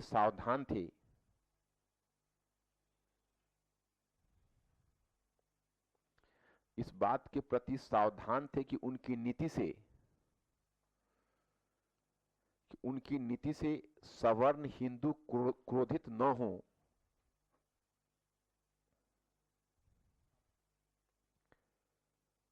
उनकी नीति से सवर्ण हिंदू क्रोधित न हो, इसलिए सोची समझी नीति के तहत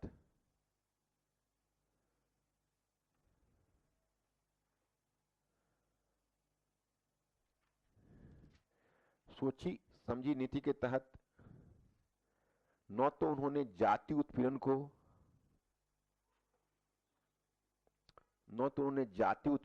समाप्त करने,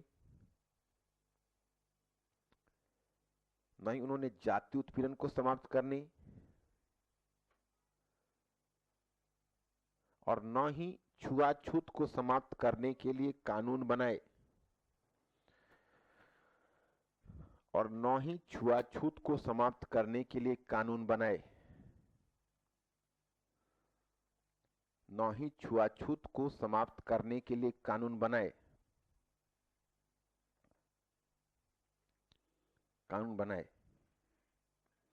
ओके, आर यू क्लियर? सीमा के बारे में क्लियर हुए तुम लोग ने? हाफ हार्टेड काम किया, ब्रिटिश को लगा कि अगर हम जाति व्यवस्था के विरुद्ध कुछ कर दिए तब सवर्ण हिंदू हैं वो सब विद्रोह कर सकते हैं, तो इसलिए अपना डरा रहा, उधर छेड़छाड़ नहीं किया, समझो ना।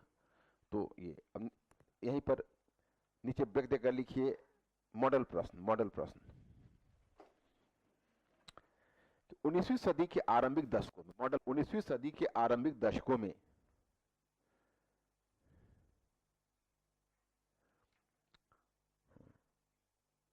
19वीं सदी के आरंभिक दशकों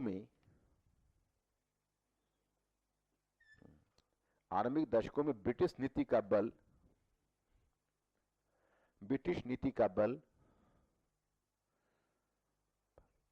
भारतीय समाज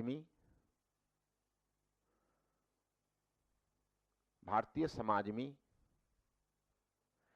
आवश्यक सुधार लाकर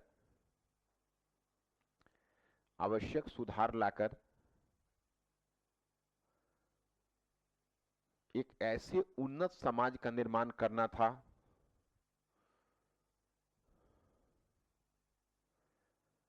आवश्यक सुधार लाकर एक ऐसे उन्नत समाज का निर्माण करना था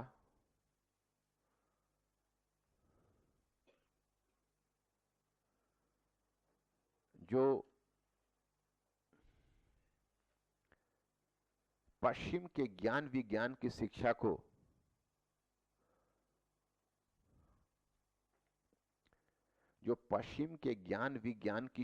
को समझ सके,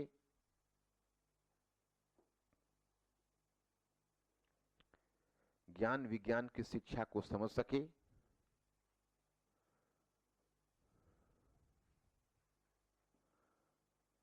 और भारत को विकास के पथ पर अग्रसर कर सके,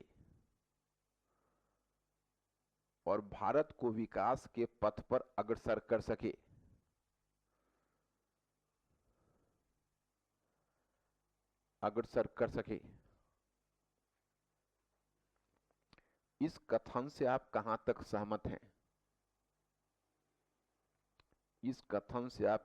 सहमत हैं? क्या लगता है, सहमत हो जाओगे कि नहीं? पकड़ लोगे इस क्वेश्चन को? हाँ, थोड़ा सा एक ध्यान रखना, पॉइंट नंबर 1 तो निकल ही जाएगा, पॉइंट नंबर 2 के लिए भी हल्की गुंजाइश बना लेना। नहीं बनेगा? जैसे देखो, मेन मोटिव दिखाओगे, मन कैसे गुंजाइश बनाओगे तुमको मुश्किल आएगी। ऐसा करो, पॉइंट नंबर 2 तुम छोड़ ही दो, क्योंकि तुम गड़बड़ कर डालोगे फिर उसको लेकर। नहीं, अगर हम तुम्हारी जगह रहते तो पॉइंट नंबर 2 मतलब एक कहते कि हालांकि यह सही है कि यूरोप में कुछ ऐसे विद्वानों का एक वर्ग पैदा हुआ था जिसे हम उदारवादी और उपयोगितावादी चिंतक के रूप में जानते हैं, जो भारत में सुधार और परिवर्तन की मांग कर रहे थे, परंतु यहाँ भी गौर करने की जरूरत है कि वे स्वयं भी औद्योगिक क्रांति के उपज थे और कहीं ना कहीं औद्योगिक पूंजीवाद के हिस्से प्रेरित होकर इस विचारधारा को प्रोत्साहन दे रहे थे। आर्गू नहीं दोस्तों, आप मैनेज कर लोगे तुम लोग? उनका नाम आ जाना चाहिए, लेकिन उनको औद्योगिक पूंजीवाद से उनको भी जोड़ देना चाहिए। क्वेश्चन का तो बल ये है ना कि ऐसा वो चाहते थे, भाई कैसे चाहेंगे, है ना। अब तुम्हारा नेक्स्ट वन हेडिंग हो जाएगा, हाँ, नेक्स्ट वन हेडिंग हो जाएगा अंग्रेजी शिक्षा। हेडिंग अंग्रेजी शिक्षा, समाज सुधार समाप्त, अंग्रेजी शिक्षा। तो अंग्रेजी शिक्षा में तो चीजें तुम जानती हो कि क्या है। जैसे 1813 में एक बंगाल लोक शिक्षा समिति बनेगी, और बंगाल लोक शिक्षा समिति जो कि 1813 में शिक्षा पर एक प्रस्ताव आएगा। ओके, मैंने शिक्षा पर प्रस्ताव नहीं आएगा, इनफैक्ट 1813 में जो चार्टर आया है, तुमने नाम सुना है, तो 1813 के चार्टर में एक प्रावधान यह था कि प्रत्येक वर्ष शिक्षा के विकास के लिए 1 लाख रुपए आवंटित किया जाएगा। तो फिर उसको क्या, तो वो साहित्य के विकास के, लिटरेचर के विकास के लिए और वैज्ञानिक शिक्षा के विकास के लिए, लेकिन वो रकम व्यवहार में तो नहीं मिल पाई उतनी भी रकम, लेकिन उसके लिए एक लोक शिक्षा समिति बनी कि भाई किस तरह से खर्च होगा, कैसे शिक्षा का विकास होगा, भारत की भावी शिक्षा नीति कैसे विकसित होगी। तो इस क्रम में बंगाल लोक शिक्षा समिति में पहले थे प्राच्यवादियों का वर्चस्व था। तो प्राच्यवादी चाहते थे कि भारतीयों को परंपरागत शिक्षा आप दीजिए, और परंपरागत शिक्षा के साथ साथ देसी भाषा में शिक्षा दीजिए। मतलब उनका जोर परंपरागत शिक्षा पर उतना नहीं था जितना देसी भाषा के ऊपर था। पाश्चात्यवादी धीरे धीरे क्या हुआ कि पहले तो प्राच्यवादियों का वर्चस्व था, जैसे प्रिंसेप बंधु थे, एच एच विल्सन थे, ये सब उस पर हावी थे। लेकिन आगे जब विलियम बेंटिक आया तो उसने लॉर्ड मैकाले को 1834 में बना दिया बंगाल लोक शिक्षा समिति का अध्यक्ष। तो उसके बाद क्या हुआ कि उसी समय जो प्राच्यवादी और पाश्चात्यवादियों में प्राच्यवादी कमजोर पड़ गए और पाश्चात्यवादी उसके बाद हो गए प्रभावी, और एक प्राच्य और पाश्चात्य विवाद शुरू हुआ। उसमें खुद मैकाले और उसके साथ टी ट्रेवेनियर, ये दोनों प्रचंड प्राच्यवादी थे, चार्ल्स ग्रांट वगैरह भी थे। तो उसमें ये हुआ कि भाई विवाद का दो आधार था कि शिक्षा का आधार क्या हो। तो शिक्षा के आधार में इनका मानना था कि पाश्चात्य शिक्षा हो, प्राच्यवादी मानते थे परंपरागत हो तो ठीक है, परंतु प्राच्यवादियों को ज्यादा इस पर ऑब्जेक्शन नहीं था। अगर आप पश्चिमी ज्ञान विज्ञान की शिक्षा देना चाहते हैं तो दीजिए, उनका केवल कहना यह था कि भारतीयों को क्लासिकल भाषा में शिक्षा दीजिए, जैसे संस्कृत भाषा, अरबी, फारसी। क्योंकि अगर आप भारतीयों को अंग्रेजी भाषा में शिक्षा देंगे तो भारतीय शिक्षा को स्वीकार नहीं कर सकेंगे। तो इसी मुद्दे पर विवाद हुआ। बल्कि एल्फिस्टन और मुन्रो जैसे जो पितृसत्तावादी थे वो तो यहाँ तक कहते थे कि आप क्षेत्रीय भाषा में शिक्षा दीजिए, तमिल में और मराठी में शिक्षा दीजिए। अंत में मैकाले ने इस बात को अस्वीकार किया और मैकाले ने परंपरागत शिक्षा पद्धति की भारत में तीव्र आलोचना की। उन्होंने कहा कि भाई भारत में नदी के तालाब, मधु के तालाब आदि की चर्चा है जो सब समाज में नहीं देखा गया है। और उसका कहना यह था कि यूरोप के किसी एक लाइब्रेरी के एक अलमीरे के एक शेल्फ में रखी जो पुस्तक है वो संपूर्ण संस्कृत और अरबी साहित्य से बढ़कर है। ये दावा उनका इसलिए गलत था क्योंकि उनको न तो अरबी साहित्य का ज्ञान था, न संस्कृत साहित्य का ज्ञान था। इसके बारे में वो नहीं जानते थे तो कैसे वो दावा। अभी अगर हम कह दें कि भाई हिंदी साहित्य के सामने, हिंदी साहित्य में एक अलमीरा भर का पुस्तक पूरे बंगाली साहित्य से श्रेष्ठ है, तो ये दावा इसलिए गलत हुआ क्योंकि बंगाली साहित्य हम जानते नहीं है, ना हमको उसका अनुभव है। सिर्फ आप दो चार उनके ट्रांसलेशन वाले बुक, शरद चंद्र चट्टोपाध्याय और रविन्द्रनाथ टैगोर के कुछ पुस्तक पढ़ने के अलावा, तो अब ऐसी स्थिति में तुम समझ सकते हो कि लॉर्ड मैकाले का यही हाल है, न उन्होंने अरबी का ज्ञान है न संस्कृत का ज्ञान है, फिर भी वो अरबी और संस्कृत का ठेका ले रहे हैं। अब इसके पीछे मकसद तो साम्राज्यवादी है। मकसद तो साम्राज्यवादी में पहला यह कि भारत का विकास ब्रिटिश वस्तुओं के बाजार के रूप में हो, चुकी अंग्रेजी शिक्षा प्राप्त व्यक्ति भारतीय वस्तु खरीदेंगे।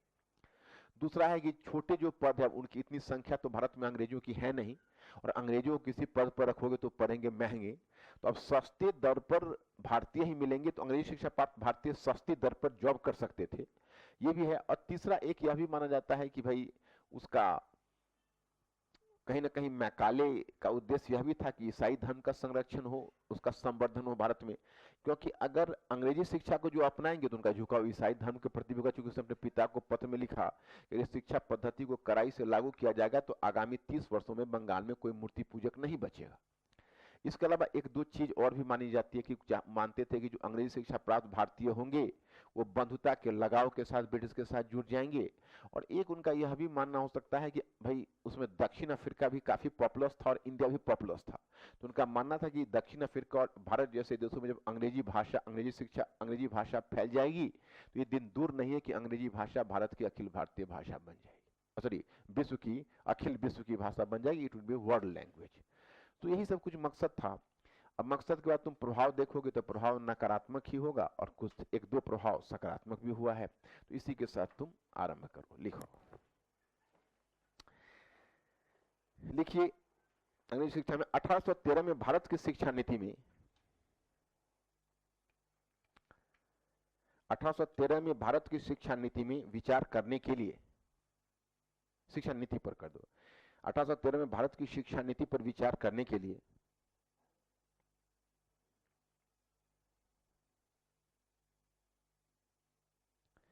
बंगाल लोक शिक्षा समिति का गठन हुआ।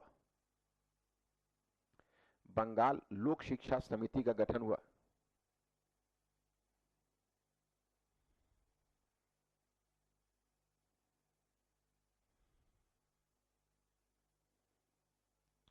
देखिए, इसका कार्य भारत के भावी शिक्षा पर विचार करना था। क्या टेस्ट है? जाओ फिर। इसका कार्य भारत के भावी शिक्षा पर, भारत की भावी शिक्षा पर, भारत की भावी शिक्षा पर विचार करना था।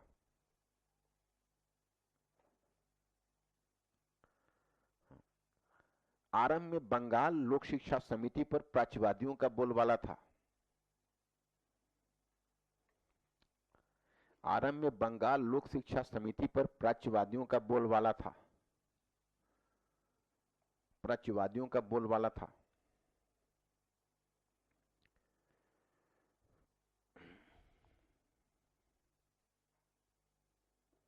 बोलबाला था, परंतु निम्नलिखित कारणों से इस पर पाश्चात्यवादियों का प्रभाव बढ़ता गया। परंतु निम्नलिखित कारणों से इस पर पाश्चात्यवादियों का प्रभाव बढ़ता गया।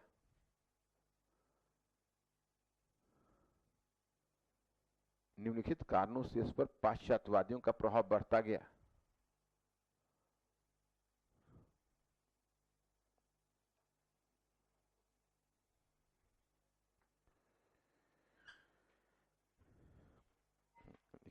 बढ़ता गया। पॉइंट 1, 1828 में नए गवर्नर जनरल के रूप में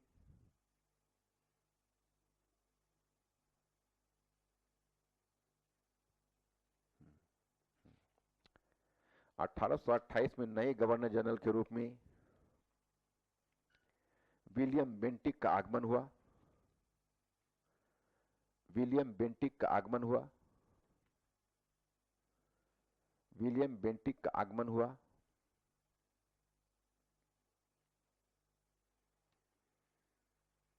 आगमन हुआ।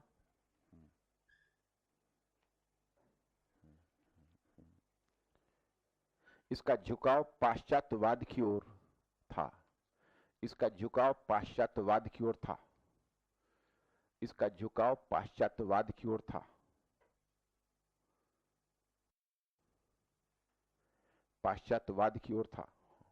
पॉइंट नंबर 2, 1834 में गवर्नर जनरल की परिषद में 1834 में गवर्नर जनरल की परिषद में 1834 में गवर्नर जनरल की परिषद में विधि सदस्य के रूप में लॉर्ड मैकाले की नियुक्ति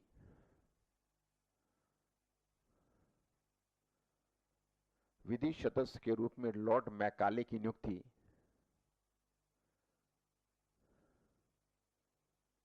लॉर्ड मैकाले की नियुक्ति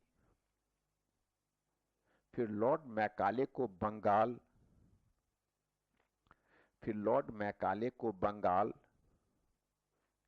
लोक शिक्षा समिति के अध्यक्ष के पद पर लोक शिक्षा समिति के अध्यक्ष के पद पर नियुक्त किया जाना। लोक शिक्षा समिति के अध्यक्ष के पद पर नियुक्त किया जाना।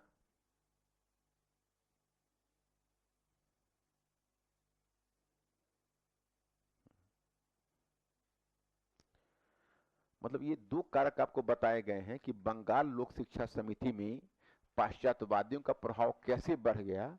तो पाश्चात्यवादियों के बढ़ते हुए प्रभाव के दो कारण बताए गए, यही दो कारण आपको बताएंगे। पर आप चेंज करिए और लिखिए प्राच्य और पाश्चात्य विवाद क्या थे। प्राच्य और पाश्चात्य विवाद क्या थे। पर चिन्ह डालिए और डैश देकर पॉइंट फर्स्ट लिखिए। Point first. हाँ नहीं मैंने कहा हेडिंग दीजिए इसको।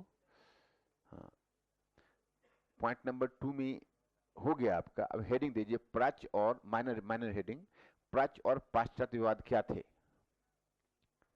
प्राच्य और इसको कहते हैं orientalist Anglicist controversy. Orientalist Anglicist controversy. यहां पर देखिए प्राच्य और पाश्चात्य विवाद क्या थे और डैश दीजिए और डैश देकर पॉइंट फर्स्ट लिखिए शिक्षा का आधार क्या हो। हाँ हेडिंग फिर डैश दीजिए और फिर पॉइंट फर्स्ट बनाइए। देखो मैं रिपीट कर देता हूं, कंफ्यूजन दूर हो जाएगा। प्राच्य और पाश्चात्य विवाद क्या थे, ये भी आपका माइनर हेडिंग है। अब माइनर के अंदर फिर एक माइनर हेडिंग है, पॉइंट फर्स्ट करके 2 पॉइंट बनेगा। शिक्षा का आधार क्या हो और फिर पॉइंट 2 भी बनाइए शिक्षा का माध्यम क्या हो और दोनों में प्रश्न चिन्ह डाल दीजिए। शिक्षा का आधार क्या हो और शिक्षा का माध्यम, दूसरा पॉइंट 2 शिक्षा का माध्यम क्या हो।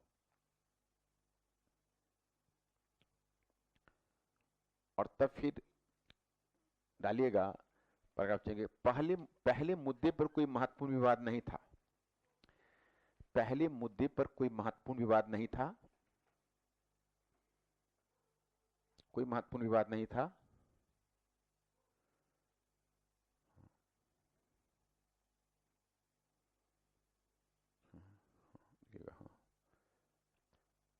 पाश्चात्यवादी शिक्षा का आधार,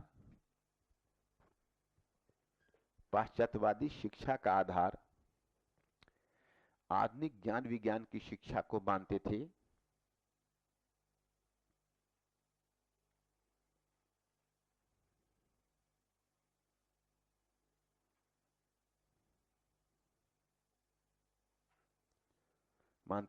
हाँ, प्राच्यवादियों ने भी आधुनिक ज्ञान विज्ञान की शिक्षा के महत्व को स्वीकार कर लिया था।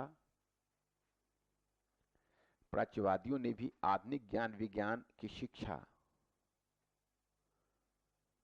आधुनिक ज्ञान विज्ञान की शिक्षा के महत्व को स्वीकार कर लिया था।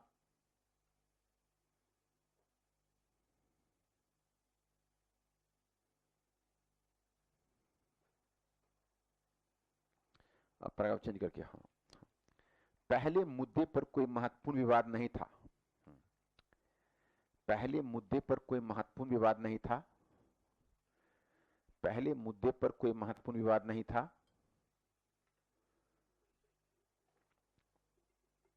नहीं, पैराग्राफ चेंज करके लिखो, उसमें कुछ नहीं, मतलब टाइटल होता तो मैं बोलता ना आपको। पहले मुद्दे पर कोई, जैसे ऊपर हमने 2 पॉइंट दे दिया है, पहले मुद्दा क्या है, अब नीचे हम उसको मतलब दोनों मुद्दे को नीचे एक्सप्लेन कर रहे हैं, बस इतना ही। पर पहले मुद्दे पर कोई महत्वपूर्ण विवाद नहीं था, नहीं था। पाश्चात्यवादी शिक्षा का आधार, हाँ, पाश्चात्य शिक्षा का आधार आधुनिक ज्ञान विज्ञान की शिक्षा को मानते थे। हो गया। अब नेक्स्ट लिखिए, उसी में प्राच्यवादियों ने भी, ये भी हो गया। हाँ, अब पैराग्राफ चेंज करिए फिर, ये दोनों लाइन हो गया ना, पैराग्राफ चेंज। हाँ, देखिए, परंतु दूसरे मुद्दे पर, ये भी लिखा हुआ है, परंतु दूसरे मुद्दे पर अत्यधिक विवाद था। पैराग्राफ चेंज नहीं किया, कर लिया। हाँ, परंतु दूसरे मुद्दे पर अत्यधिक विवाद था, विवाद था। देखिए, पाश्चात्यवादियों का मानना था, पाश्चात्यवादियों का मानना था कि शिक्षा का माध्यम अंग्रेजी भाषा हो।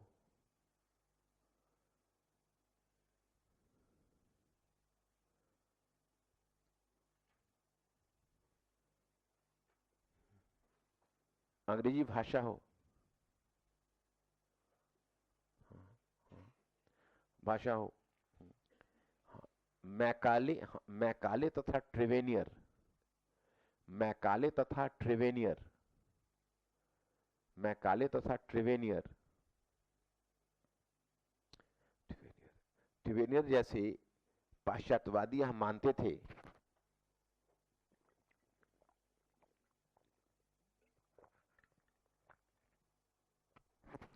ट्रिवेनियर जैसे पाश्चात्यवादी यह मानते थे कि अंग्रेजी भाषा ही,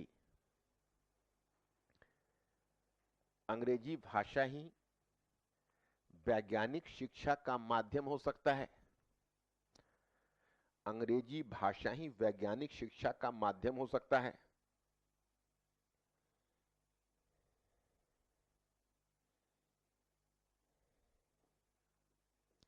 माध्यम हो सकता है।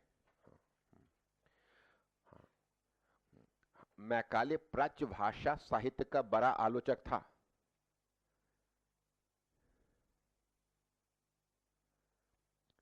मैकाले प्राच्य भाषा साहित्य का बड़ा आलोचक था, आलोचक था।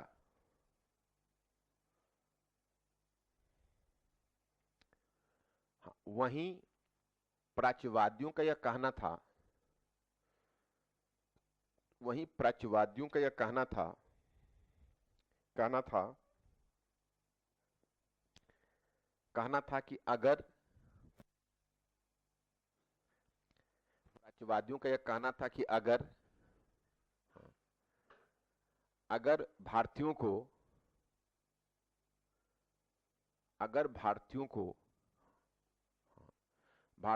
क्लासिकल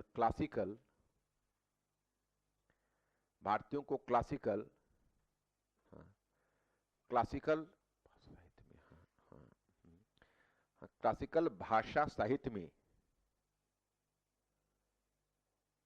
सॉरी साहित्य नहीं, क्लासिकल भाषा में, हाँ, क्लासिकल भाषा में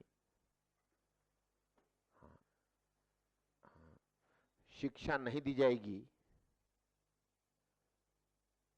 अगर भारतीयों को उनकी क्लासिकल भाषा कर दो, उनकी क्लासिकल भाषा में शिक्षा नहीं दी जाएगी, तो फिर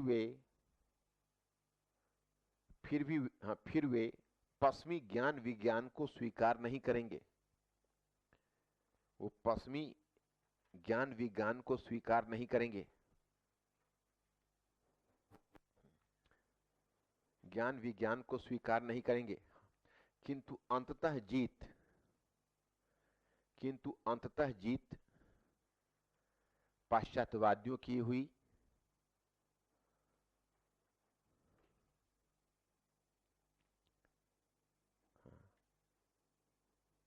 पाश्चात्यवादियों की हुई और फिर 2 फरवरी 1835 को बंगाल में मैकाले शिक्षा पद्धति 1835 को बंगाल में मैकाले शिक्षा पद्धति को लागू कर दिया गया। बंगाल में मैकाले शिक्षा पद्धति को लागू कर दिया गया।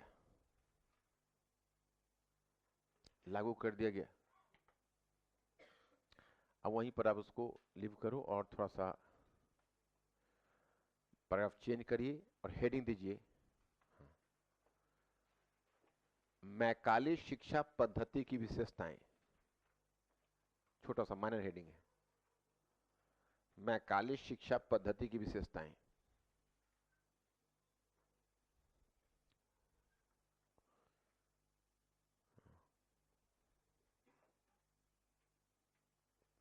अब इसकी विशेषता देख लो। 2 विशेषता मैं बताऊंगा। एक विशेषता बताऊंगा कि भाई अंग्रेजी शिक्षा को शिक्षा के माध्यम से स्वीकार कर लिया गया, ये तो बहुत सिंपल सी विशेषता है, सबको पता है। दूसरा बताऊंगा कि एक्चुअली देखो, अब आज की तारीख में जब आज की गवर्नमेंट ने सर्व शिक्षा अभियान स्टार्ट किया 2001 में और अभी 2018 है, तभी भी 100% लिटरेसी पर हम लोग नहीं पहुंच पाए। अब होता क्या है कि 80% आवंटन गवर्नमेंट का होता है, 20% राज्य सरकार का है। राज्य सरकार वो भी 20% देने के लिए तैयार नहीं होती है। और फिर जो केंद्र सरकार भी देती है उसमें कितना मिसयूज होता है और क्या होता है। और राज्य सरकार केंद्र सरकार से इसलिए चिढ़ी रहती है कि उसमें हमारा भी फंड लगता है और सारा प्रचार ये खुद ले जाता है ना।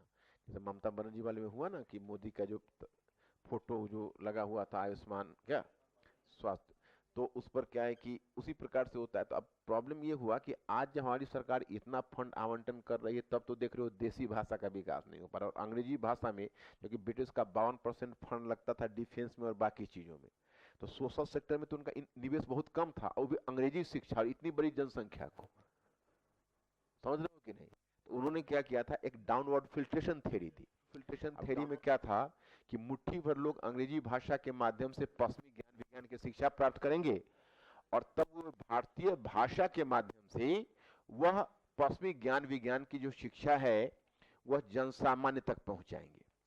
तो अब समझ सकते हो कि जिनको पश्चिमी ज्ञान विज्ञान की शिक्षा मिल जाएगी वो जनसामान्य से क्या मतलब रखेंगे, फिर वो तो ब्राउन साहब बन जाएंगे व्हाइट साहब के बदले। तो इस तरह से क्या हुआ कि शिक्षा, उनका कहना था विप्रवेशन का मतलब है डाउनवर्ड फिल्ट्रेशन थ्योरी, कि जब मुट्ठी भर भारतीय जब अंग्रेजी भाषा के माध्यम से शिक्षा प्राप्त करेंगे तो ऊपर से शिक्षा छन छन कर नीचे तक आएगी, है ना, और शिक्षा का विकास होगा। तो उसी को विप्रवेशन का सिद्धांत कहते हैं। कई बार पीटी में पूछ देता है कि डाउनवर्ड फिल्ट्रेशन थ्योरी किस क्षेत्र में अपनाया गया है ना, यह है शिक्षा का क्षेत्र। तो आप लिखिएगा, हाँ, पॉइंट फर्स्ट, भारत में शिक्षा के माध्यम के रूप में अंग्रेजी को स्वीकार किया जाना। भारत में भारत में शिक्षा के माध्यम के रूप में अंग्रेजी को स्वीकार किया जाना, स्वीकार किया जाना।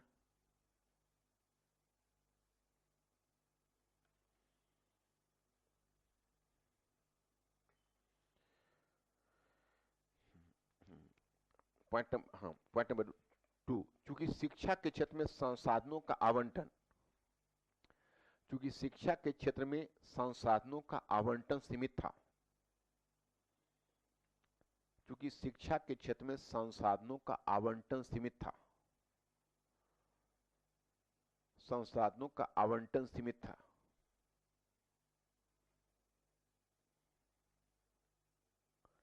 फिर अंग्रेजी शिक्षा खर्चीली थी,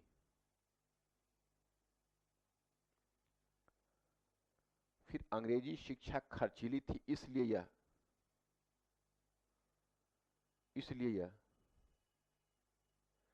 सीमित लोगों को दी जा सकती थी, इसलिए यह सीमित लोगों को दी जा सकती थी।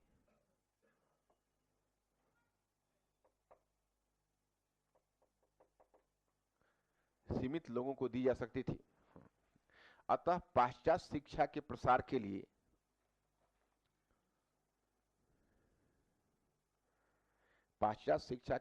के लिए विप्रवेशन के सिद्धांत, विप्रवेशन, पाश्चात्य शिक्षा के प्रसार के लिए विप्रवेशन के सिद्धांत को स्वीकार किया गया।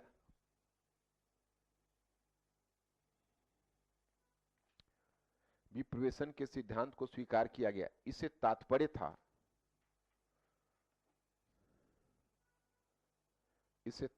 था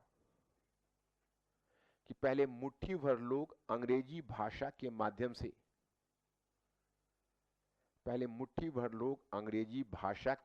से,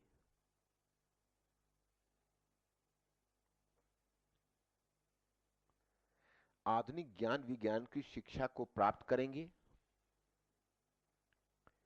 अंग्रेजी भाषा के माध्यम से आधुनिक ज्ञान विज्ञान की शिक्षा को प्राप्त करेंगे और फिर भारतीय भाषाओं के माध्यम से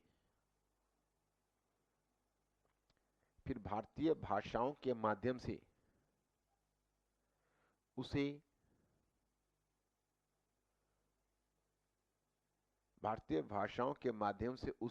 जनसामान्य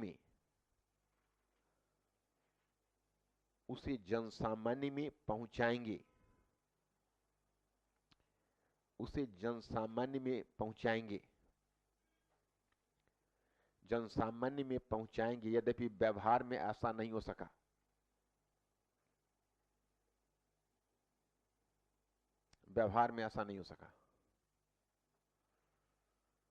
ये तो मैंने आपको समझाया हुआ है। अब नीचे ब्रेक देकर लिखिएगा, मैकाले शिक्षा, हेडिंग है छोटा सा माइनर हेडिंग, मैकाले शिक्षा पद्धति के पीछे उद्देश्य, मैकाले शिक्षा पद्धति के पीछे उद्देश्य। अब डैश देकर पॉइंट फर्स्ट, भारत में ब्रिटिश वस्तुओं के बाजार का विकास,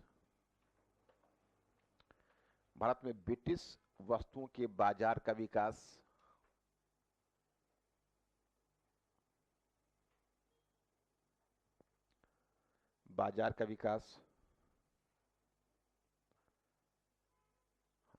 पॉइंट नंबर 2, निम्न प्रशासनिक पदों पर भारतीयों की नियुक्ति को प्रोत्साहन, निम्न प्रशासनिक पदों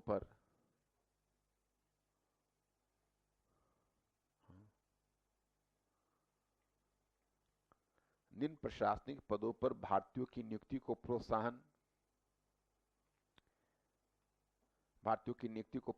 देना।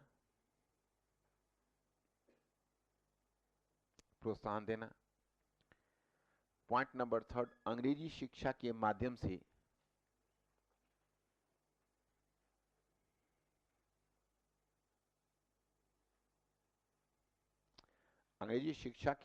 से भारत में ईसाई धर्म का प्रसार करना,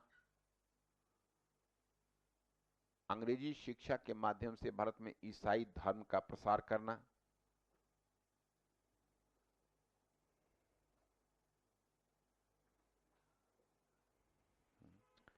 पॉइंट नंबर 4, अंग्रेजी शिक्षा प्राप्त करने वाले भारतीय, अंग्रेजी शिक्षा प्राप्त करने वाले भारतीय भारतीय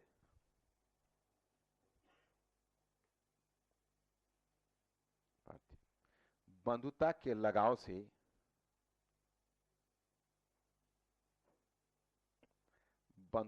लगाव से ब्रिटिश के साथ जुड़ जाते, बंधुता के लगाव से ब्रिटिश के साथ जुड़ जाते।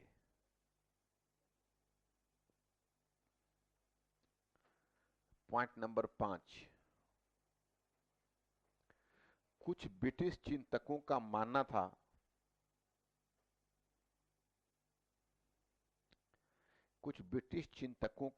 था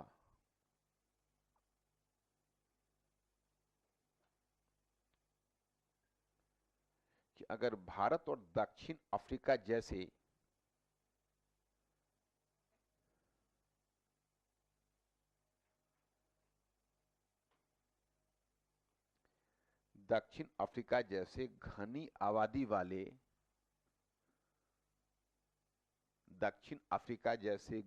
आबादी वाले देशों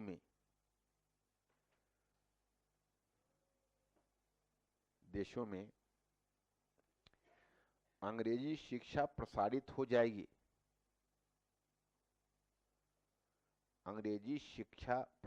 जाएगी,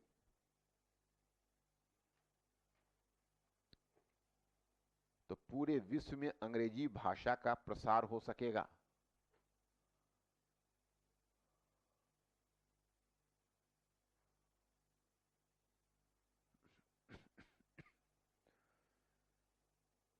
अंग्रेजी भाषा का प्रसार हो सकेगा। तो मैं समझा चुका हूं तुम लोग को। अब मैं 5 मिनट टाइम दोगे तो सीमाएं और उसका ये है वो खत्म हो जाएगा, तो कोई दिक्कत तो नहीं। कल क्यों कहीं जाना है क्या? टेस्ट कितने बजे से है? बस 5 मिनट का टाइम है, लो ना, 5 मिनट में छोड़ दूंगा। सीमाएं दे दो, ये खत्म हो जाएगा ना टॉपिक कम से कम। तो सीमाएं दे देकर पॉइंट फर्स्ट, हाँ, कि भारत में जन शिक्षा दुष्प्रभावित हुई। जन शिक्षा दुष्प्रभावित होना तो समझ गए, जन शिक्षा दुष्प्रभावित हुई। भारत में पुरानी पाठशाला पद्धति टूट गई, पाठशाला पद्धति टूट गई। देखो, यह अनुमान किया जा सकता है कि स्वतंत्रता के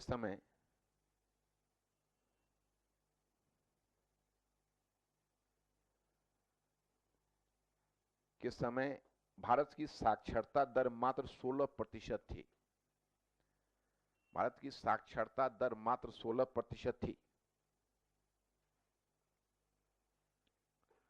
16% थी। आश्चर्यजनक रूप में भारत सरकार के द्वारा सर्व शिक्षा अभियान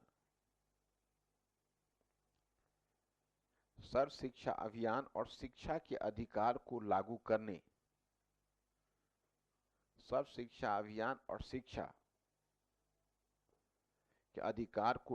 करने, के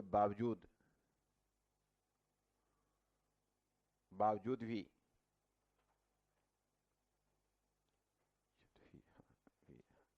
साक्षरता दर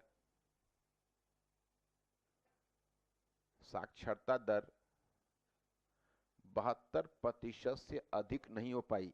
लगभग 72% से अधिक नहीं हो पाई है।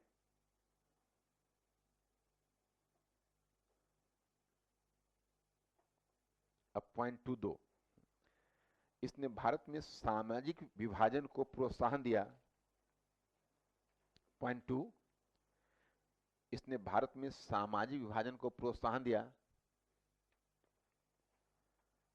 सामाजिक विभाजन को प्रोत्साहन दिया, जो आज भी इंडिया और भारत के विभाजन के रूप में देखा जा सकता है। जो आज भी इंडिया और भारत दोनों में सिंगल इन्वर्टेड कॉमा में ले लो और डिसाइड कर लो तुम लोग इंडिया में हो कि भारत में हो। आज भी इंडिया और भारत के विभाजन के रूप में देखा जा सकता है। समझे दोनों का मतलब ना। हमेशा तुम लोगों को शिकायत रहती है कहीं अंग्रेजी माध्यम में फेवर तो नहीं कर रहा है। अगर अंग्रेजी होता ही नहीं, एक ही भाषा सबकी होती तो क्यों प्रॉब्लम उठता आज? क्या तो हुआ। पॉइंट थर्ड, सभी प्रकार के मौलिक विचार ब्रिटेन में विकसित होते। सभी प्रकार के मौलिक विचार ब्रिटेन में विकसित होते भारत में उनकी केवल नकल की जाती। भारत में उनकी केवल नकल की जाती। पॉइंट नंबर 4, अंग्रेजी शिक्षा के नाम पर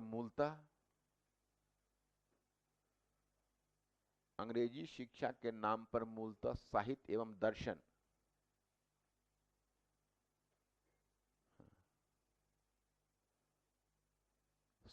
दर्शन की शिक्षा पर बल दिया गया।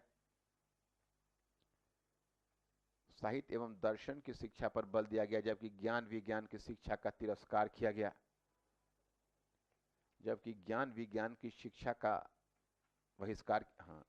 तिरस्कार किया गया। मैंने दावा तो किया था हम ज्ञान विज्ञान की शिक्षा देंगे, लेकिन ज्ञान विज्ञान की शिक्षा उन्होंने दी नहीं, बल्कि ज्ञान विज्ञान की शिक्षा का तिरस्कार किया गया व्यवहार में। बस 2 पॉइंट है, वो है सकारात्मक प्रभाव। भी 2 लिख लो फिर हो जाएगा। देखो सकारात्मक प्रभाव।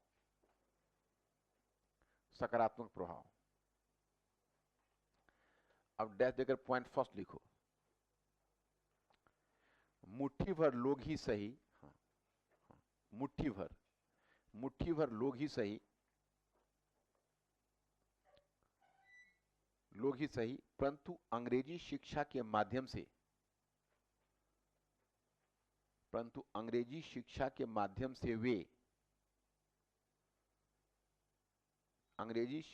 माध्यम से वे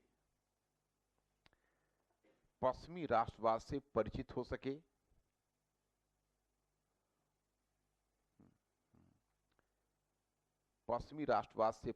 सके। तथा फिर उन्होंने राष्ट्रवाद की चेतना को बल प्रदान किया।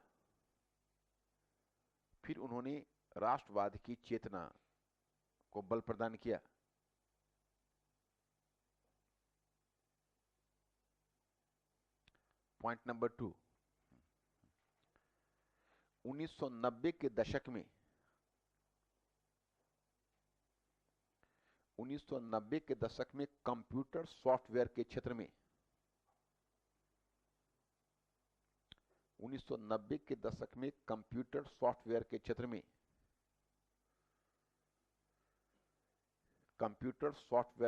में भारत को जो सफलता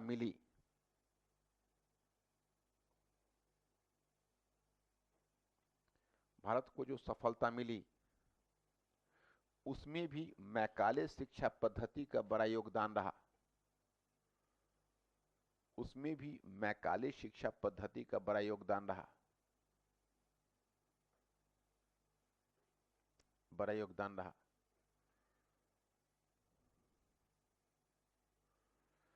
अब देखो, अब इसमें तुम लोग देख लेना, इसको तुम लोग को जो पूछना है कल डिस्कस कर लेंगे। अब कुछ तुम लोग लेट हो रहे हो तो जाओ, और थोड़ा सा कल मैं तुम लोग को थोड़ा सा मेरी बात पर गौर करना। फिर थोड़ा सा 2 मिनट कल थोड़ा हम 15 मिनट आप लोग को डिले कर रहे हैं। आप लोग 8:15 में आइएगा, 15 मिनट फिर टेस्ट ही होगा आप लोगों का। तो 8:30 से कल प्रैक्टिकली, कल एक्चुअली शिवरात्रि है, थोड़ा सा सुबह मुझे मंदिर जाना होता है तो फिर लेट हो जाएंगे, है ना।